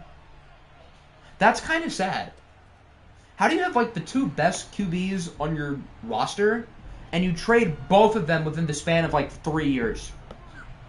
That's pretty bad. If the Wizards score on this drive, they're in a good spot, but their last drive was not great. I think they should look to run the ball and take some clock off, but we also need to see them be a little bit aggressive, because last drive they weren't.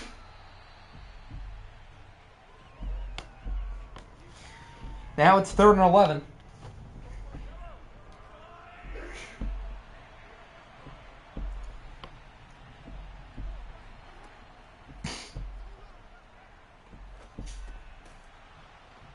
And they get stopped again.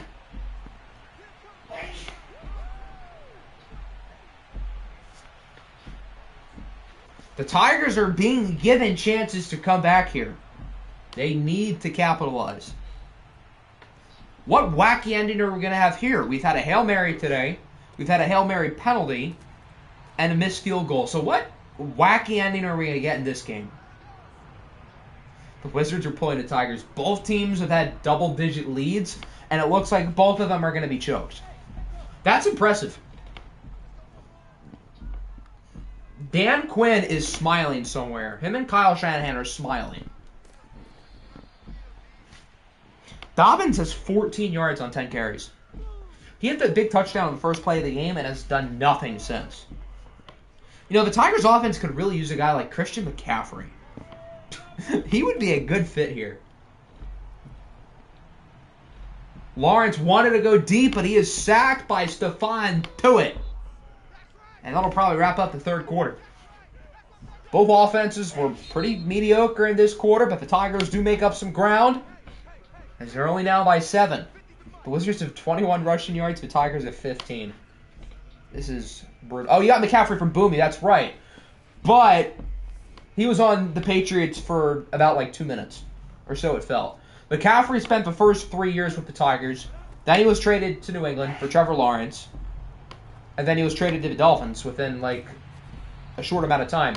3rd and 18, they get it to J-Mo.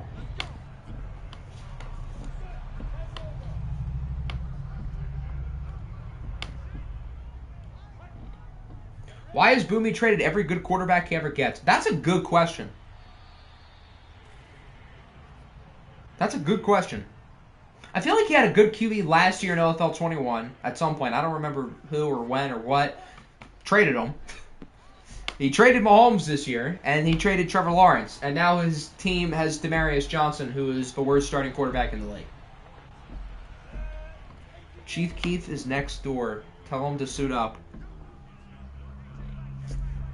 If Chief Keith can play offensive line, I think both teams would really appreciate that. Lawrence is having a nice little drive. There goes Butte. Down the field. He is going to tie it for the Tigers. How many times have both teams blown double-digit leads in the same game? And there's still 7.5 minutes left. This is impressive choking.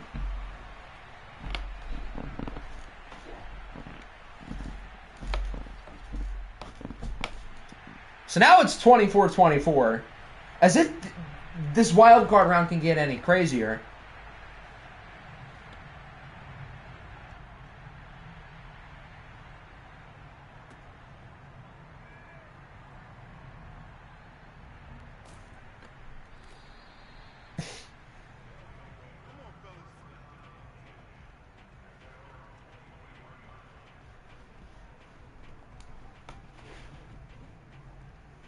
Could Orlando stop anything on 3rd down? They couldn't stop a fly on 3rd down. They couldn't stop a nosebleed on 3rd down. But the Wizards do have the ball, and they're not losing. Although, I feel like both teams deserve to lose. They deserve to win, and they both deserve to lose. It's weird. Still don't get how the Bears glitch happens. I don't know either, but I'm not complaining. Jay Jackson's averaging under 2 yards a carry. Yet his yards per carry is better than the other running back. The Wizards' kryptonite seems to be 3rd down. And here's a 3rd down.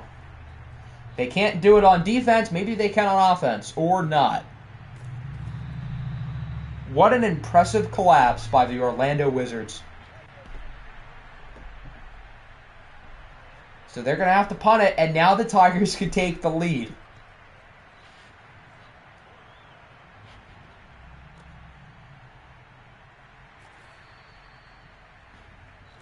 Can we just have both of these teams lose?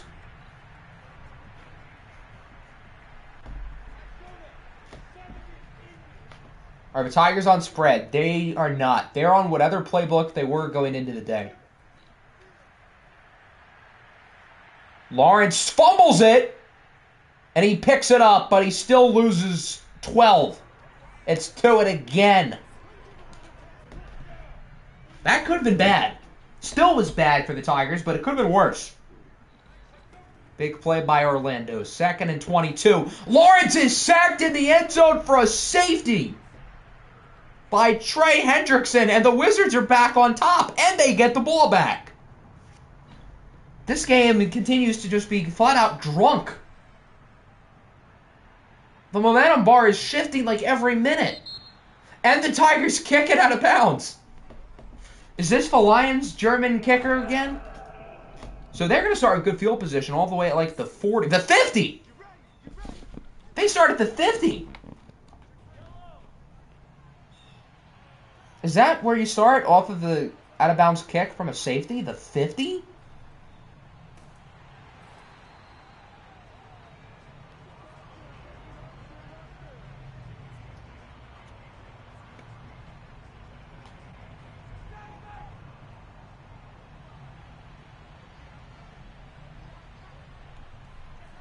Second and 11. Not much. They need to stop running the ball. It's just not working. Put the ball in Mahomes' hands and let him go to work. He has still been in the zone the entire game.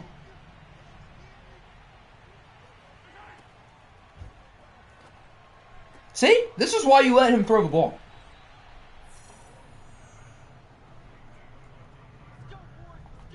as Devontae Parker makes the play.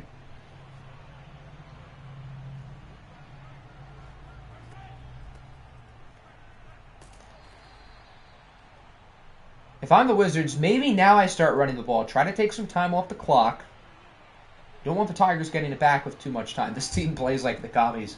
Is Jack Del Rio there calling plays for the defense?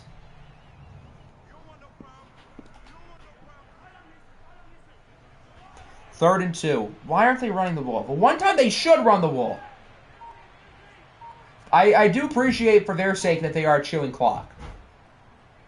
Mahomes goes short, gets it to Parker. It's not looking good for the Tigers right now. That'll bring us to the 2-minute warning. Maybe one of the weirdest games I've ever seen. It's fitting that in a game where both teams choke double-digit leads, a safety is going to be the play that wins the game. Tigers have to call timeouts. Simcast time. No, it's a 2-point game. If the Tigers get a stop here, they're more than back in the game. Second and 4. Jada Jackson gets the first. They should knee out the clock. Actually, no, they shouldn't. No, don't. They should just score. Scrap what I just said. They should score.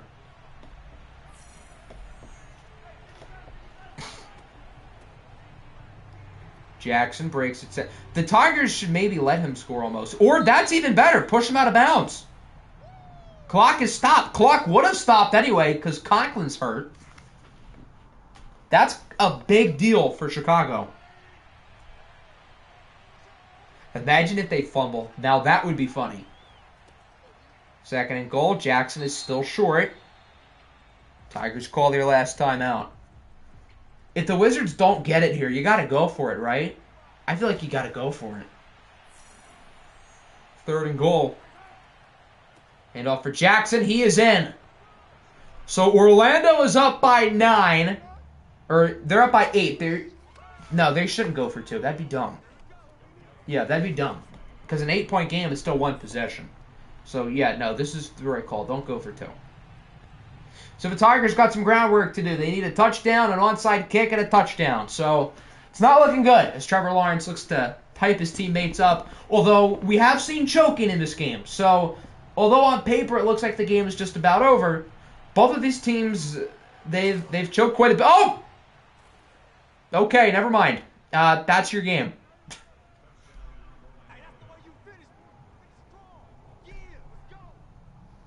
Well, that's one way to end it. They're probably going to go for 2, too, yeah.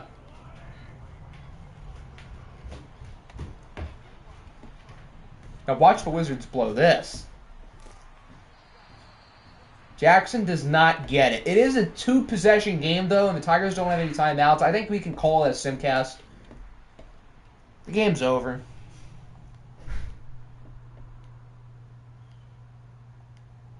Fourth and 10. They get it. They score with 14 seconds. Onside kick, recovered by Orlando. All right, that was a ball game, folks. That was something. But for your Orlando Wizards, hold on to victory, 39-31. The Chicago Tigers are now 0-4 in the OFL playoffs. And Jack's retired.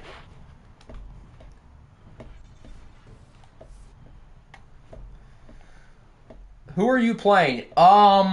If the Dolphins win, you play the Dolphins. If the Dolphins lose, you play the Aviators. Both quarterbacks played quite well, although both quarterbacks also had their fair share of mistakes. Stream ended. What? Both teams could not run the ball.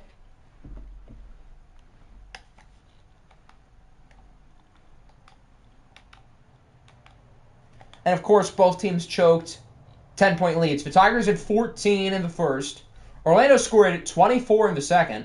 The Tigers eventually tied it, but the Wizards scored 15 unanswered within the final couple minutes of the game. And the Chicago Tigers are eliminated. All right, let's get to our final simcast of the game. Time to rip the Band-Aid off. This is actually the final simcast game of the year since every other game is being watched.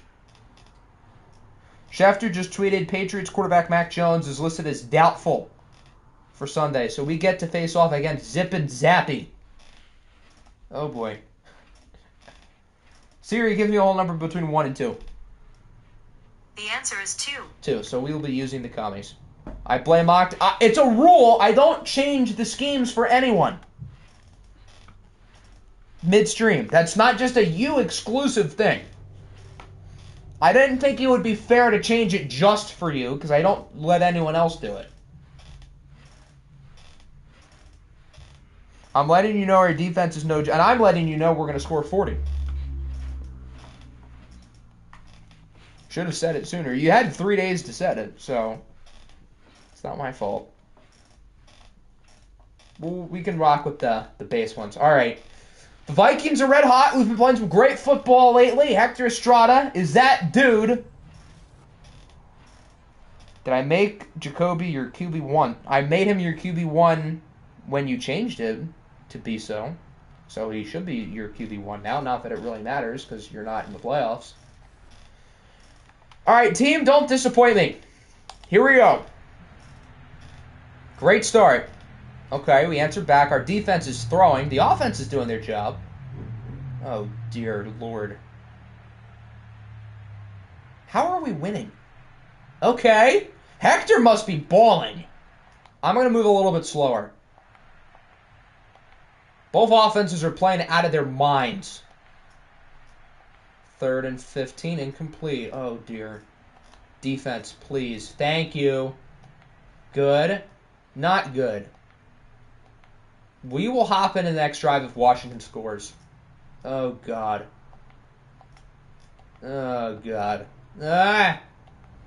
Oh, dear. Field goal. Okay, we'll hop in.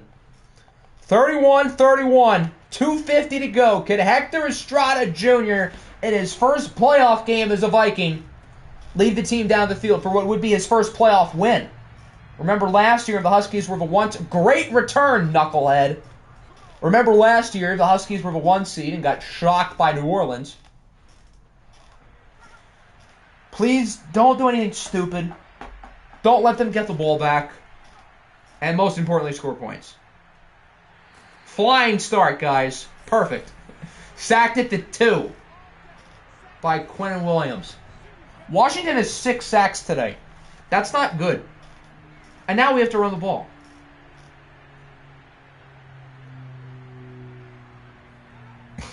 Who's my wide receiver 1? My wide receiver 1 is Terry McLaurin.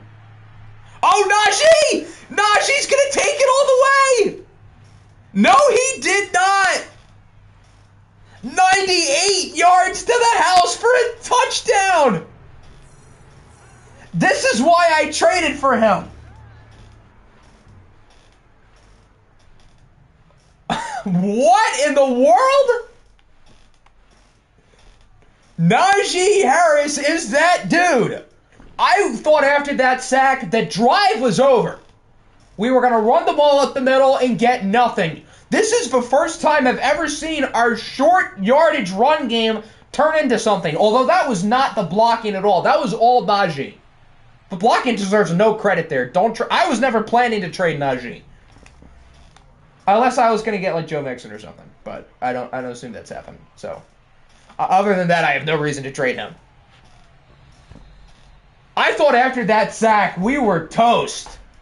Washington still has time. They have 2 minutes and all 3 timeouts. The game's not over.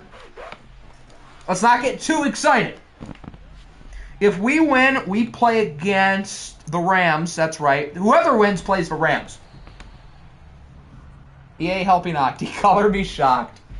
I missed when EA helped me. I enjoy this feeling. This is fun. Herbert, incomplete. Okay.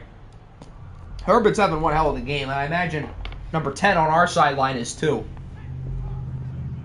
Octi's missing Greg Newsome. I'm good with Cheeto and Jair and Marcus Peters. We're fine. 3rd and 2. Okay, that's fine. Clock keeps moving, though. All 3 Simcast games today we've hopped into because they've all been really exciting. It's crazy. We've had 5 playoff games so far, and none of them have been bad. They've all been insane. Although I will say, if there is one game that's going to be a blowout, I think the Diablos might be the worst team in the playoffs, and the Dolphins are the best team who, at least in my opinion, who doesn't have a bye. So I guess if any game's going to be a blowout, it'd probably be that one. There should be a reason to draft Hector Estrada III.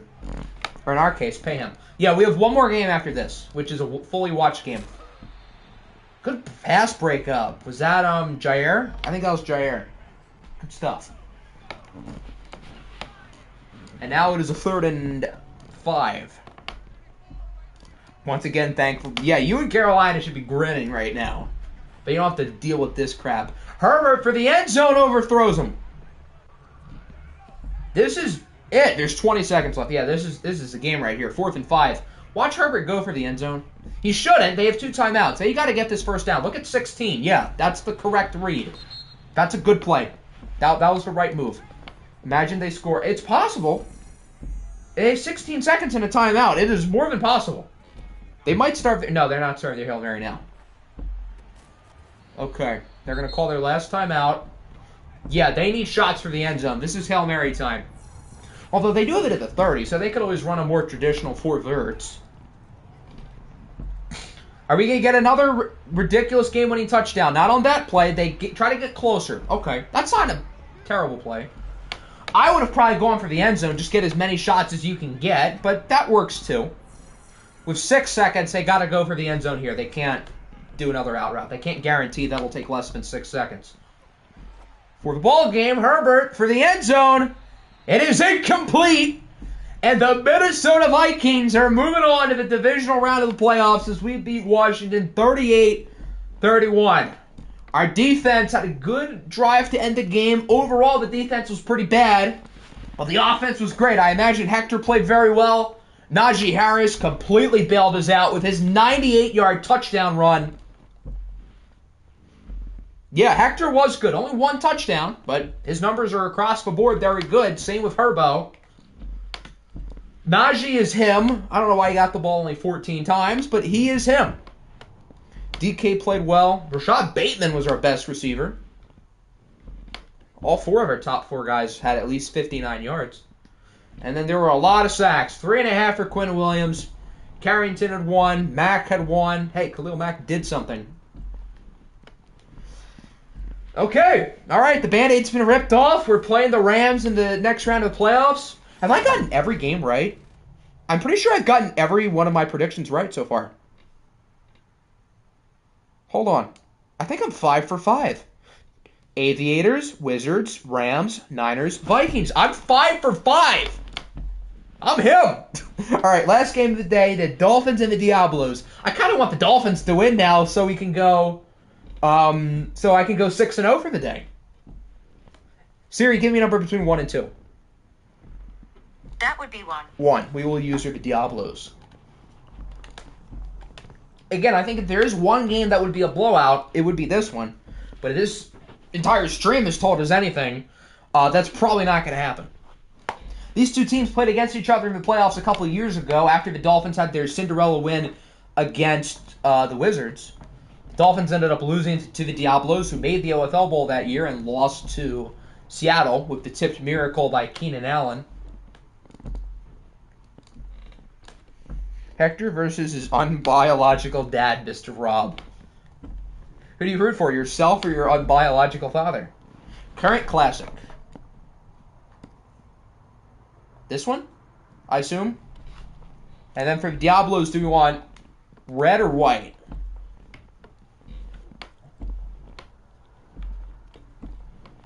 I'm kind of feeling these white jerseys, to be honest. I think it goes well with the black pants and the black helmet. Please change shoes. Do they have classic shoes in here? Which shoes in specific would you like, my good sir? White shoes. White on white?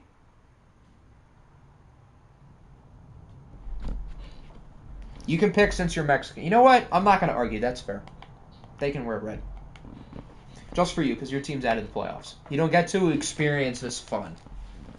All right, final game of the day. Our first 5 games have all had something ridiculous happen. We started with the Hail Mary from Colt Riggs with Justin Fields. We had the Hail Mary penalty. We had the game-winning missed field goal. We had 2 10-point leads choked in the same game. Najee Harris breaking off a 98-yard touchdown run. What do we have today? Stream tomorrow, right? Probably not.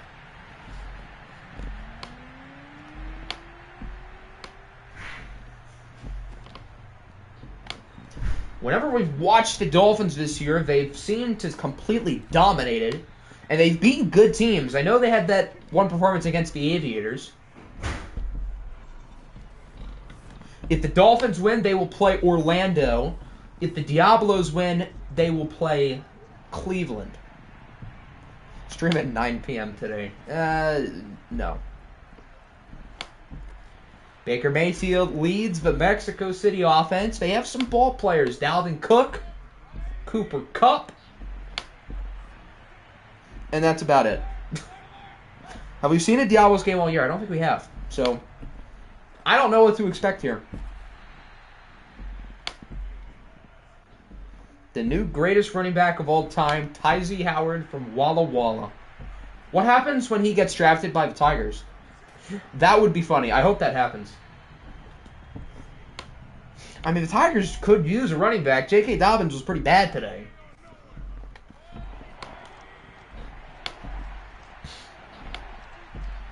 Third and inches. They give it back to Dalvin. He gets it. That would be the greatest thing of all time. And then Jax can watch the Tigers lose in the first round for a final time. Imagine if the Tigers make it to the first round again and lose. So they would lose in the first round in all 5 seasons. That'd be impressive.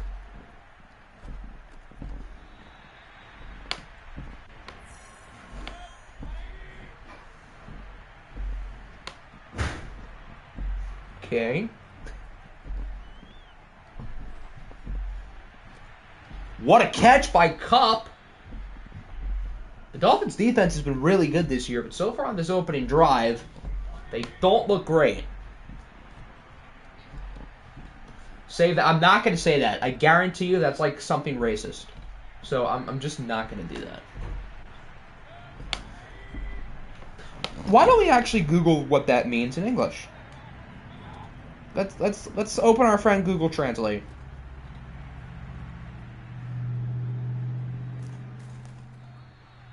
Diablo's now at the 3.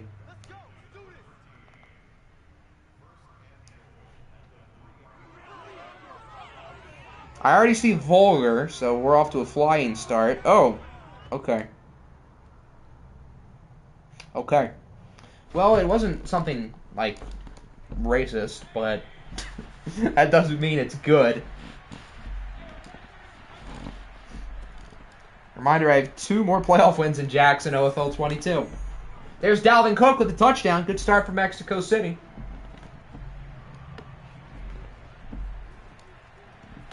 So the Diablos look like they've come to play.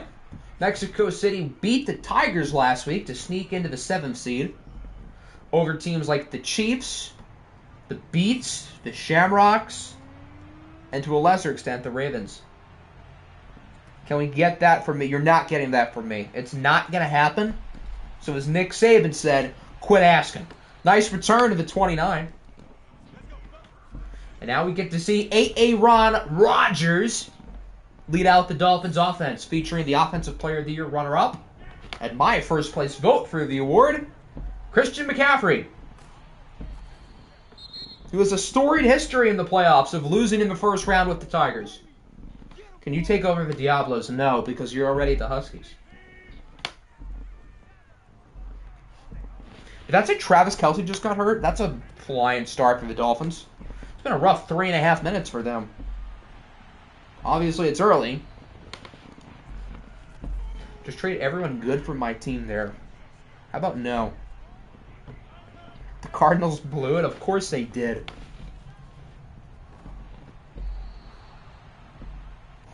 Who was pitching?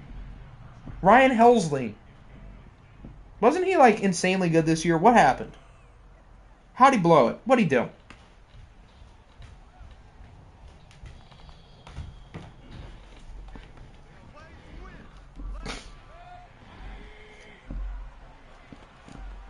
Dolphins just punted, so again, obviously it's early, but they don't look great. Walked 3, yikes.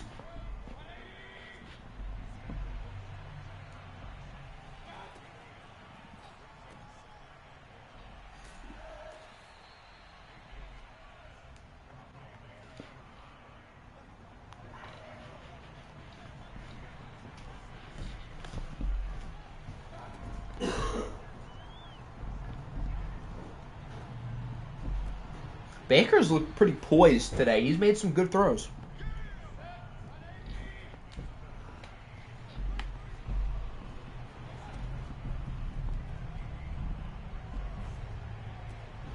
Boink. Right in his mitts. Should you start the season after the stream? Sure, go for it.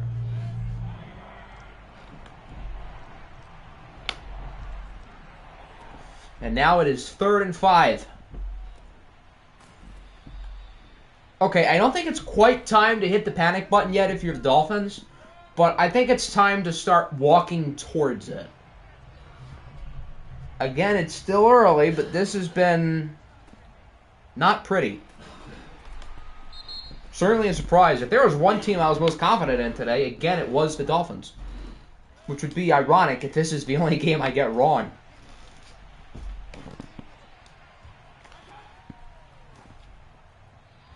Baker misfires again.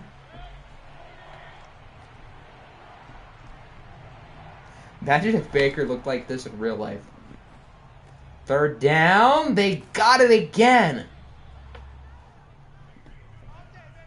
Who was that in the zone? I think that was someone on the defense. Because the only X factor on the Mexico City offense was Dalvin Cook. And he's obviously not lined out as a receiver. Cook hasn't even been all that impressive today. He's been solid. The 7th seed always does something except for the Tigers. That's true.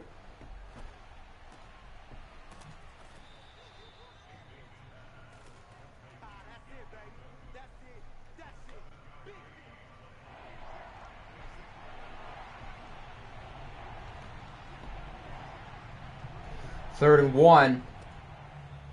Dalvin Cook gets it again.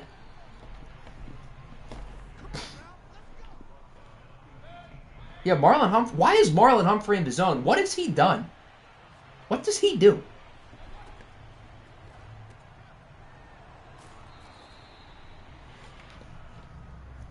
Mexico City's offense is doing it very differently than like the Wizards-Tigers game. Because both teams had like big offensive like momentum spurts with like big plays. The Diablos are doing it differently by just draining the Miami defense, but it's working. The Diablos have outsnapped the Dolphins 22-3. That's been the story of the first quarter. About as one-sided as it gets. If they score simcast time. No, let's not get crazy. It's only a 2-possession game in the first half. Which they do score. Who's 13? Oh, we don't have the last names because the Diablos don't do that because they're weird. Marlon Humphrey, what does he even do other than be a Defensive Player of the Year finalist? What does he do?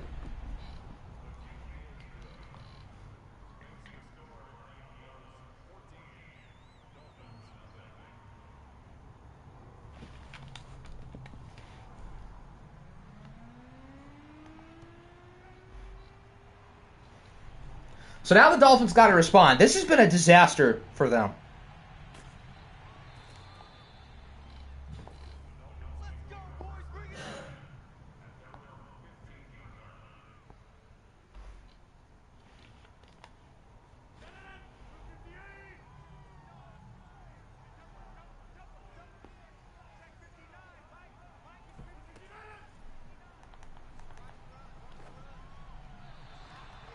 Nothing there for Rodgers on first down.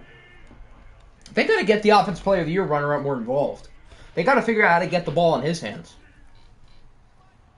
I need them to start getting racist. There you go. That's one way to think of it.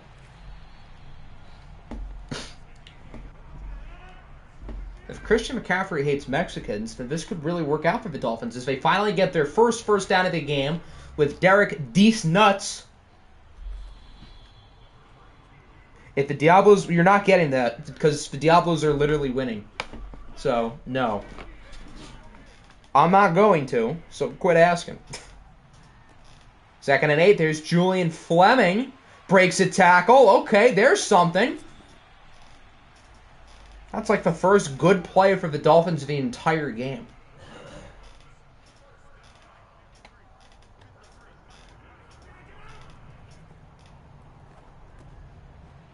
Another good throw up the middle.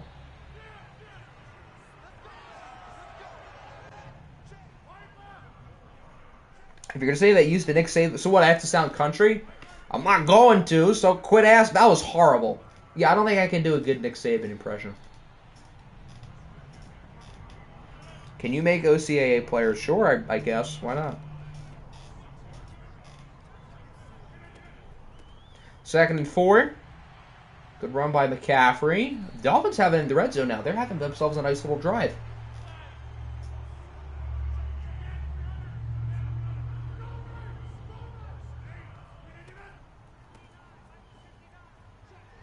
McCaffrey bounces off a blocker. See, when you give him space, he can do things. He can do things.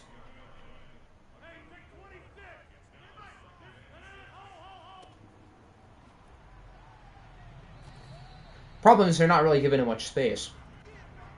3rd and 4. Rodgers is in the zone. I didn't even notice that.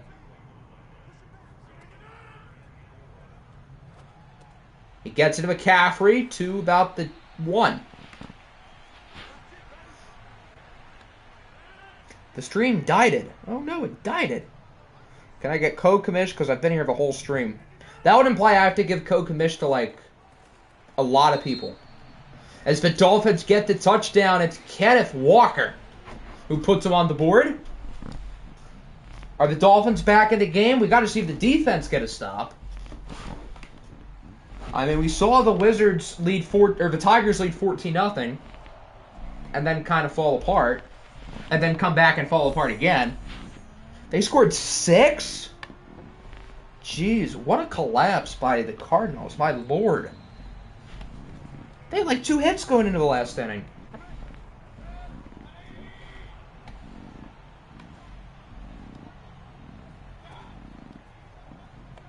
This is how we're really going to send away Pujols and Molina and Waino.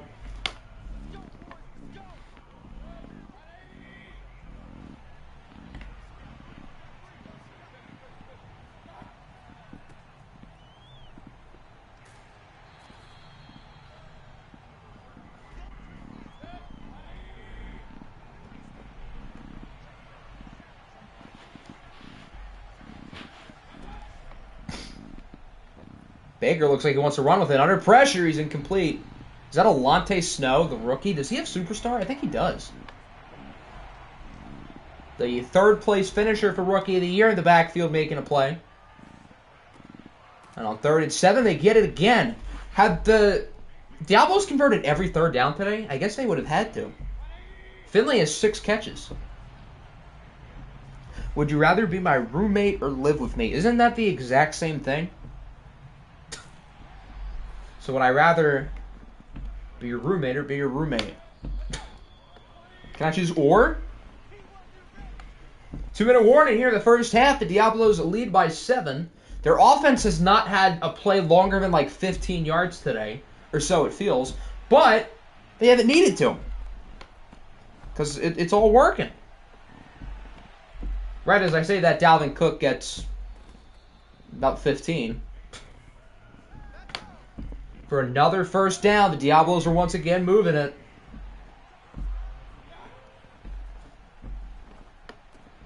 Cooper Kupp now again. He gets 15 more. Just very efficient offense from the Diablos. You got to give them credit. Now at the 19. They get another first down. And someone calls a timeout. Probably the Diablos. Baker's making such quick throws. He's been accurate. It's like the complete opposite of real-life Baker. It's like 2 totally different people. And Rodgers hit that he completely misfires. Hector just DM'd me, would you rather live in Cleveland or Ohio? Yeah, Cleveland. However you say that. Sack, did he just drop that? That was right in his hands.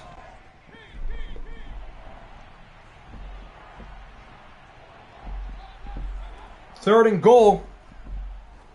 Baker gets it in the corner of the end zone. The corner had him the entire route, but he didn't flick his hips quick enough. So the Diablos are back up by 14. Gotta feel like the Dolphins need to score here on this drive, particularly a touchdown. If they can go into the second half only down one score, then who knows? They can get back in the game. But I feel like if they don't get a touchdown, they could be in some trouble.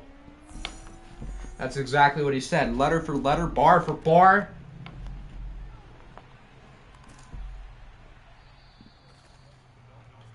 Miami has 45 seconds and 3 timeouts. They scored on their last drive. A.A. Ron is in the zone.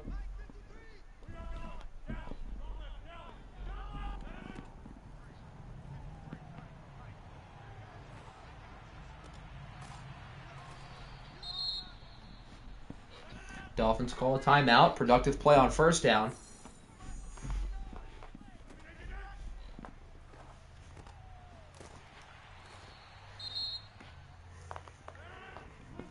You stole my whole flow. Letter for letter, bar for bar. Completely made that up. It was very believable. Hector would 100% spell it like that.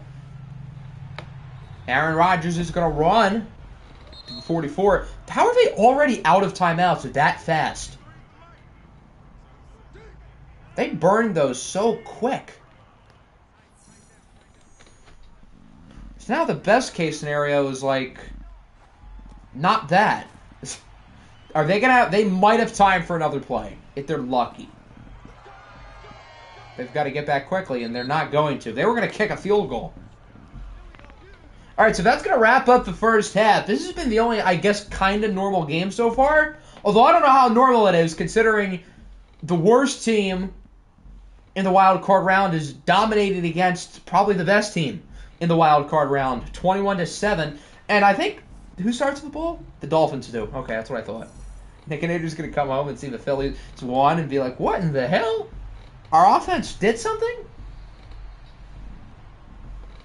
If the Dolphins score here, they are just about screwed. They have to. I think a field goal would be a failure on this drive. They need a touchdown. They shouldn't settle for anything less, or else they are going to be in trouble.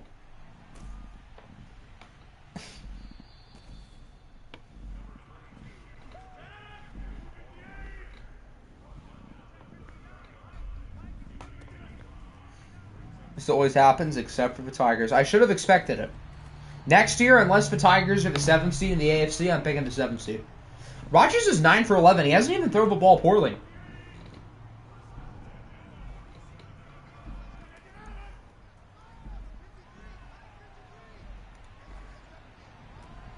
There's another good throw. I think Justin Ross to 27.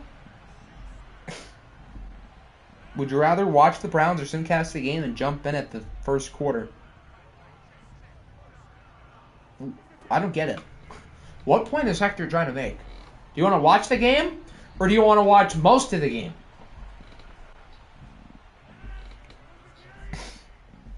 Hey, Travis Kelce's back in the game. He did something.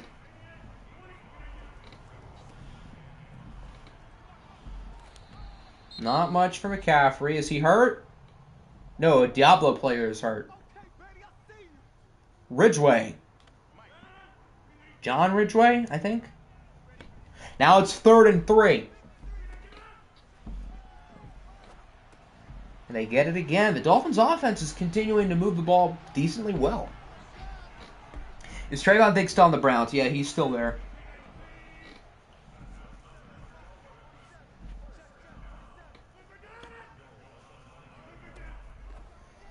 The pitch. What's the longest offensive play of this game been? It feels like there's been no big plays, which is weird because every game has had like a bunch. 2nd and goal. CMC is just short. They got to QB sneak this thing. And if they don't get it on 3rd down, they can't wuss around. They got to go for it again. And it looks like they're going to throw it. No, it's a late handoff. McCaffrey's in anyway, so that'll work. The Dolphins are only down by 1 score. 21-14.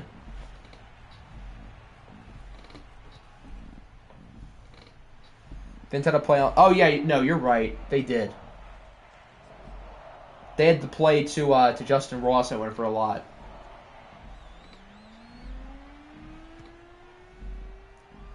The Diablos scored on all 3 of their drives in the first half. Time to see what they can do here.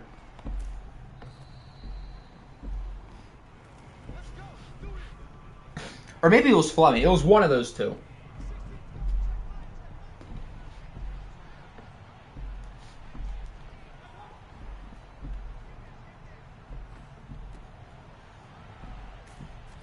Can we get Echo until the Finns get the ball back? I'm feeling nice today. I don't think I will. Gotta be respectful here.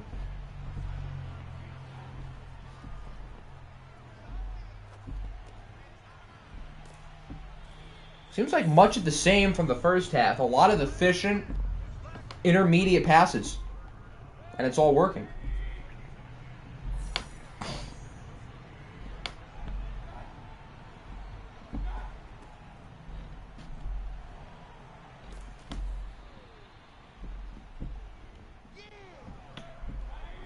Now they have it past the 50.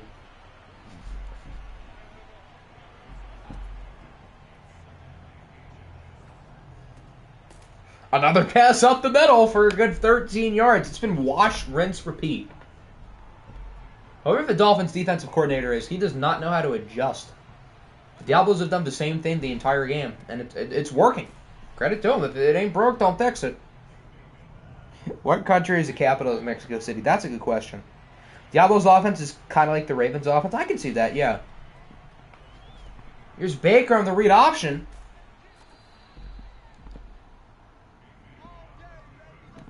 Now they're back in the red zone. Mexico City scored a touchdown on every drive, and they're in good position to do it again. The Dolphins' offense can only do so much when the defense is playing horribly. And the Dolphins' defense has been so good this year, particularly in watched.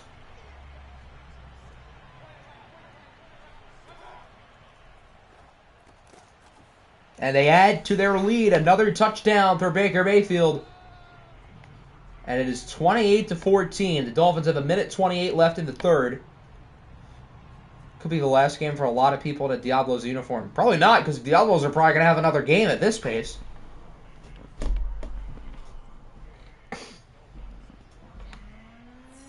Again, if the Diablos win, they play Cleveland. And the Wizards would play the Pioneers. Ooh, that'd be fun. Rematch. If the Dolphins come back, then they would play the Wizards. No, they would play the Pioneers. And Cleveland would play the Wizards.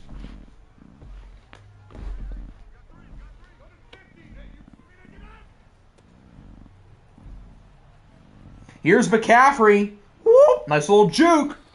Shouldn't have given him Mike Evans for free. Well, to be fair, Mike Evans can't play defense. Wizards play... Why did I think the Pioneers won? Yeah, no, forget that. If the Dolphins win, they play the Wizards, and the Browns play Columbus. If the Diablos win, they play Cleveland, and the Wizards play the Aviators. Why did I think the Pioneers won? I don't know. I'm dumb. That happened, it feels like, a while ago.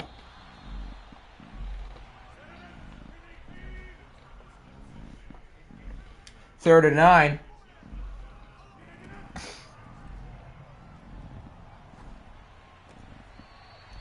They should not punt. Maybe with the quarter change, maybe they'll think to not punt. This could be Rodgers' last game, although he hasn't been bad today. Yeah, now they're going for it, as they should.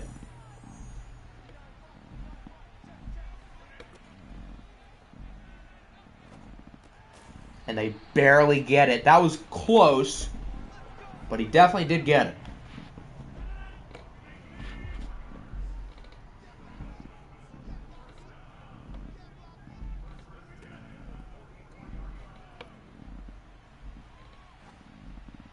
Rodgers throws it away.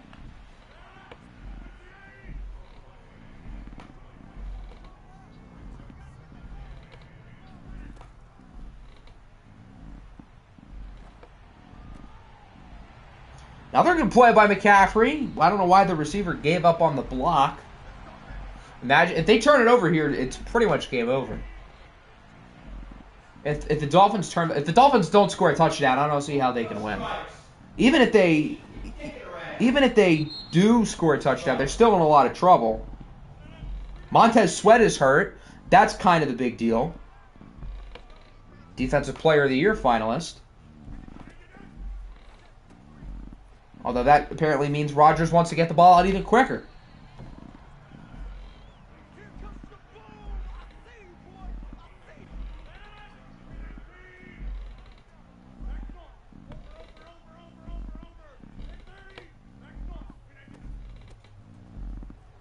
Third and 1. I don't think McCaffrey got it. I think he was short. They got to go for it again. They cannot kick. Yeah, this is the right call.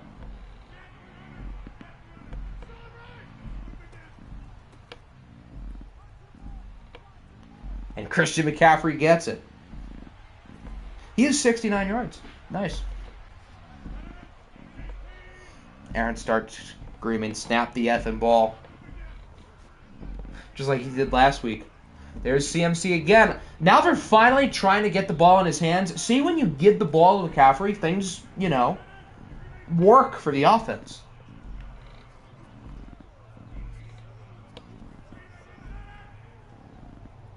Cardinals make it 6-3. That's probably where the loud noise came from. Third and goal at the 1.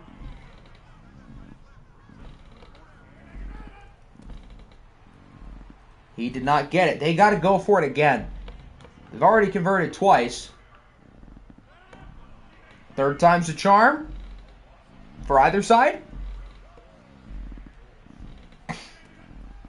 They give it to McCaffrey, and they convert a third fourth down. Well, credit to the Dolphins for being aggressive and not punting or kicking at all. But their defense still has to get a stop of some kind.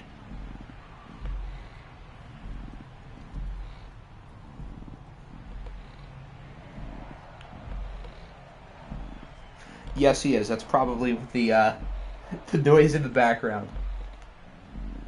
If I were to take a guess.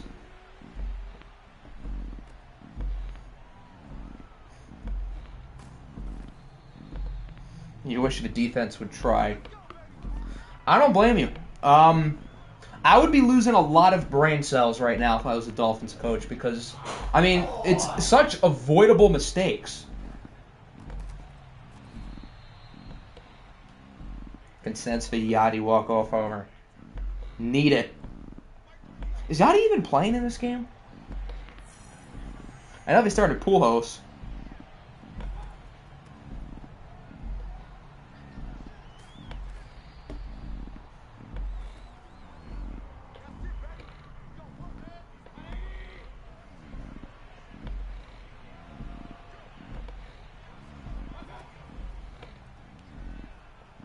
He's batting. Oh, boy. And he didn't do it. Rip. Imagine if he did. That would have been something. Both teams would have choked, just like in the Wizards-Tigers game.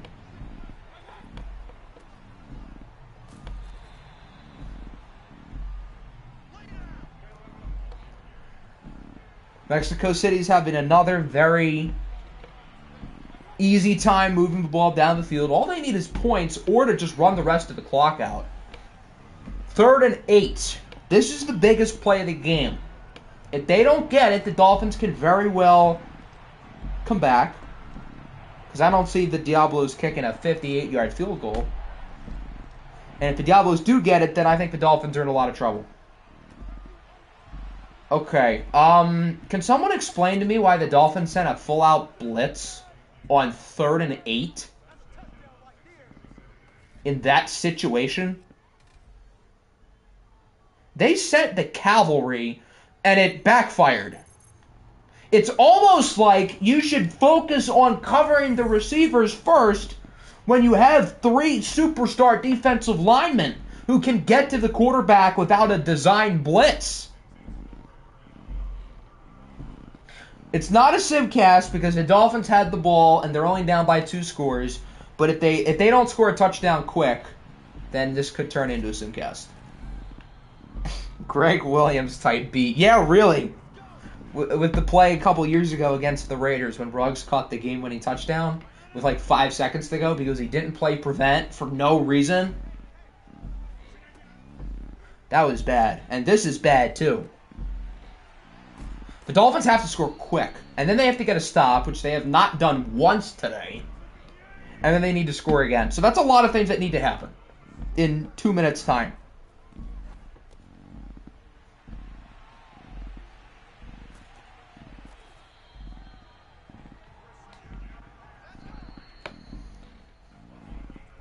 Do we have permission to say? I don't need permission. I will make the decision on when we simcast. If the Diablos get the ball back and it's a 14-point game, we will simcast. They need to start running plays out of bounds. Good play by Mccaffrey though to juke out all those defenders, but they need to try to get out of bounds and stop the clock. Honestly, if the Dolphins score, their best bet might just be an onside kick. They have a better chance of doing that than getting a stop.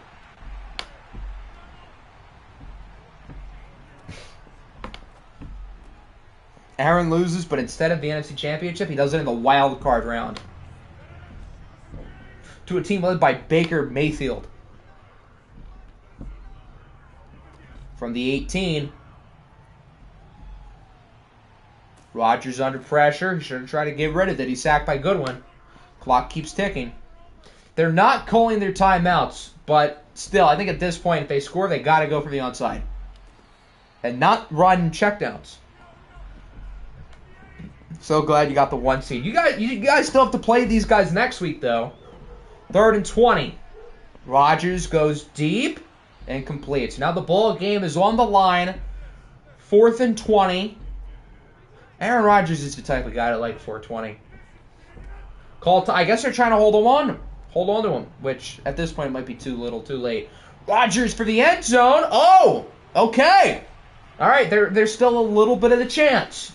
Julian Fleming with the touchdown. So the Dolphins live for another, minute. They have to go for the onside kick. They have to. They should have used a timeout or two on that drive. All right, here's the onside. I thought the Dolphins were about to get it. I thought that was going to be this game's wacky ending. So the Dolphins do it 3 timeouts, but there's only 13 seconds. So the Dolphins aren't going to have any time, even if they get a stop, which would be their first of the entire game. If the Diablos take 4 seconds per play, that's all they need to do. The Dolphins aren't even going to have time with the ball. Baker should just throw it up and hope it stays in the air for a while. Yeah, that play took 7 seconds. All Baker has to do is throw it away. And they're good. They're not even going to have time for a punt. Are they kneeling? Why? Why would they kneel? There's still 2 seconds. And the Dolphins don't even call a timeout fast enough. Well, okay. That's one way to end it. So the Diablos survived 35-28. Mexico City scored on every drive of the game until the last one. I guess that technically counts as a 3rd down stop. So the Dolphins' only 3rd down stop of the entire game was because Baker Mayfield took a knee. Yeah, that's pretty sad. Baker balled out. Rodgers was good too. The Dolphins' offense played well, but the Diablos' offense played a little bit better. Connor Finley, 10 for 87 and 3. So he was number 13.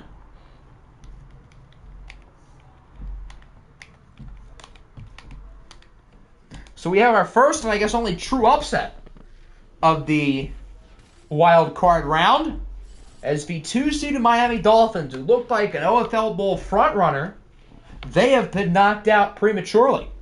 So the 2-seed in the AFC is done. The 3-seed is done. Actually, only one home team won the entire day. And that was the Rams. The Diablos won, the Aviators won, the Wizards won, the Niners won, and the Vikings won. The Rams are the only home team who won. Are the Diablos the new Saints? That's possible. The Saints did beat the MVP in the playoffs last year in the divisional round. Could it happen again? It would be a Nick way to lose. To lose to the Diablos. Alright, so that brings us to the divisional round, which will be in the next stream. When that will be, I'm not entirely sure, but these are our games. Browns, Diablos, Wizards, Aviators, Panthers, Niners, and Rams, Vikings. We'll be watching all 4 of them probably early this week. Ideally, we get the season done by next weekend. And then we start the offseason then. I think that's the goal. So, yeah, that'll wrap it up.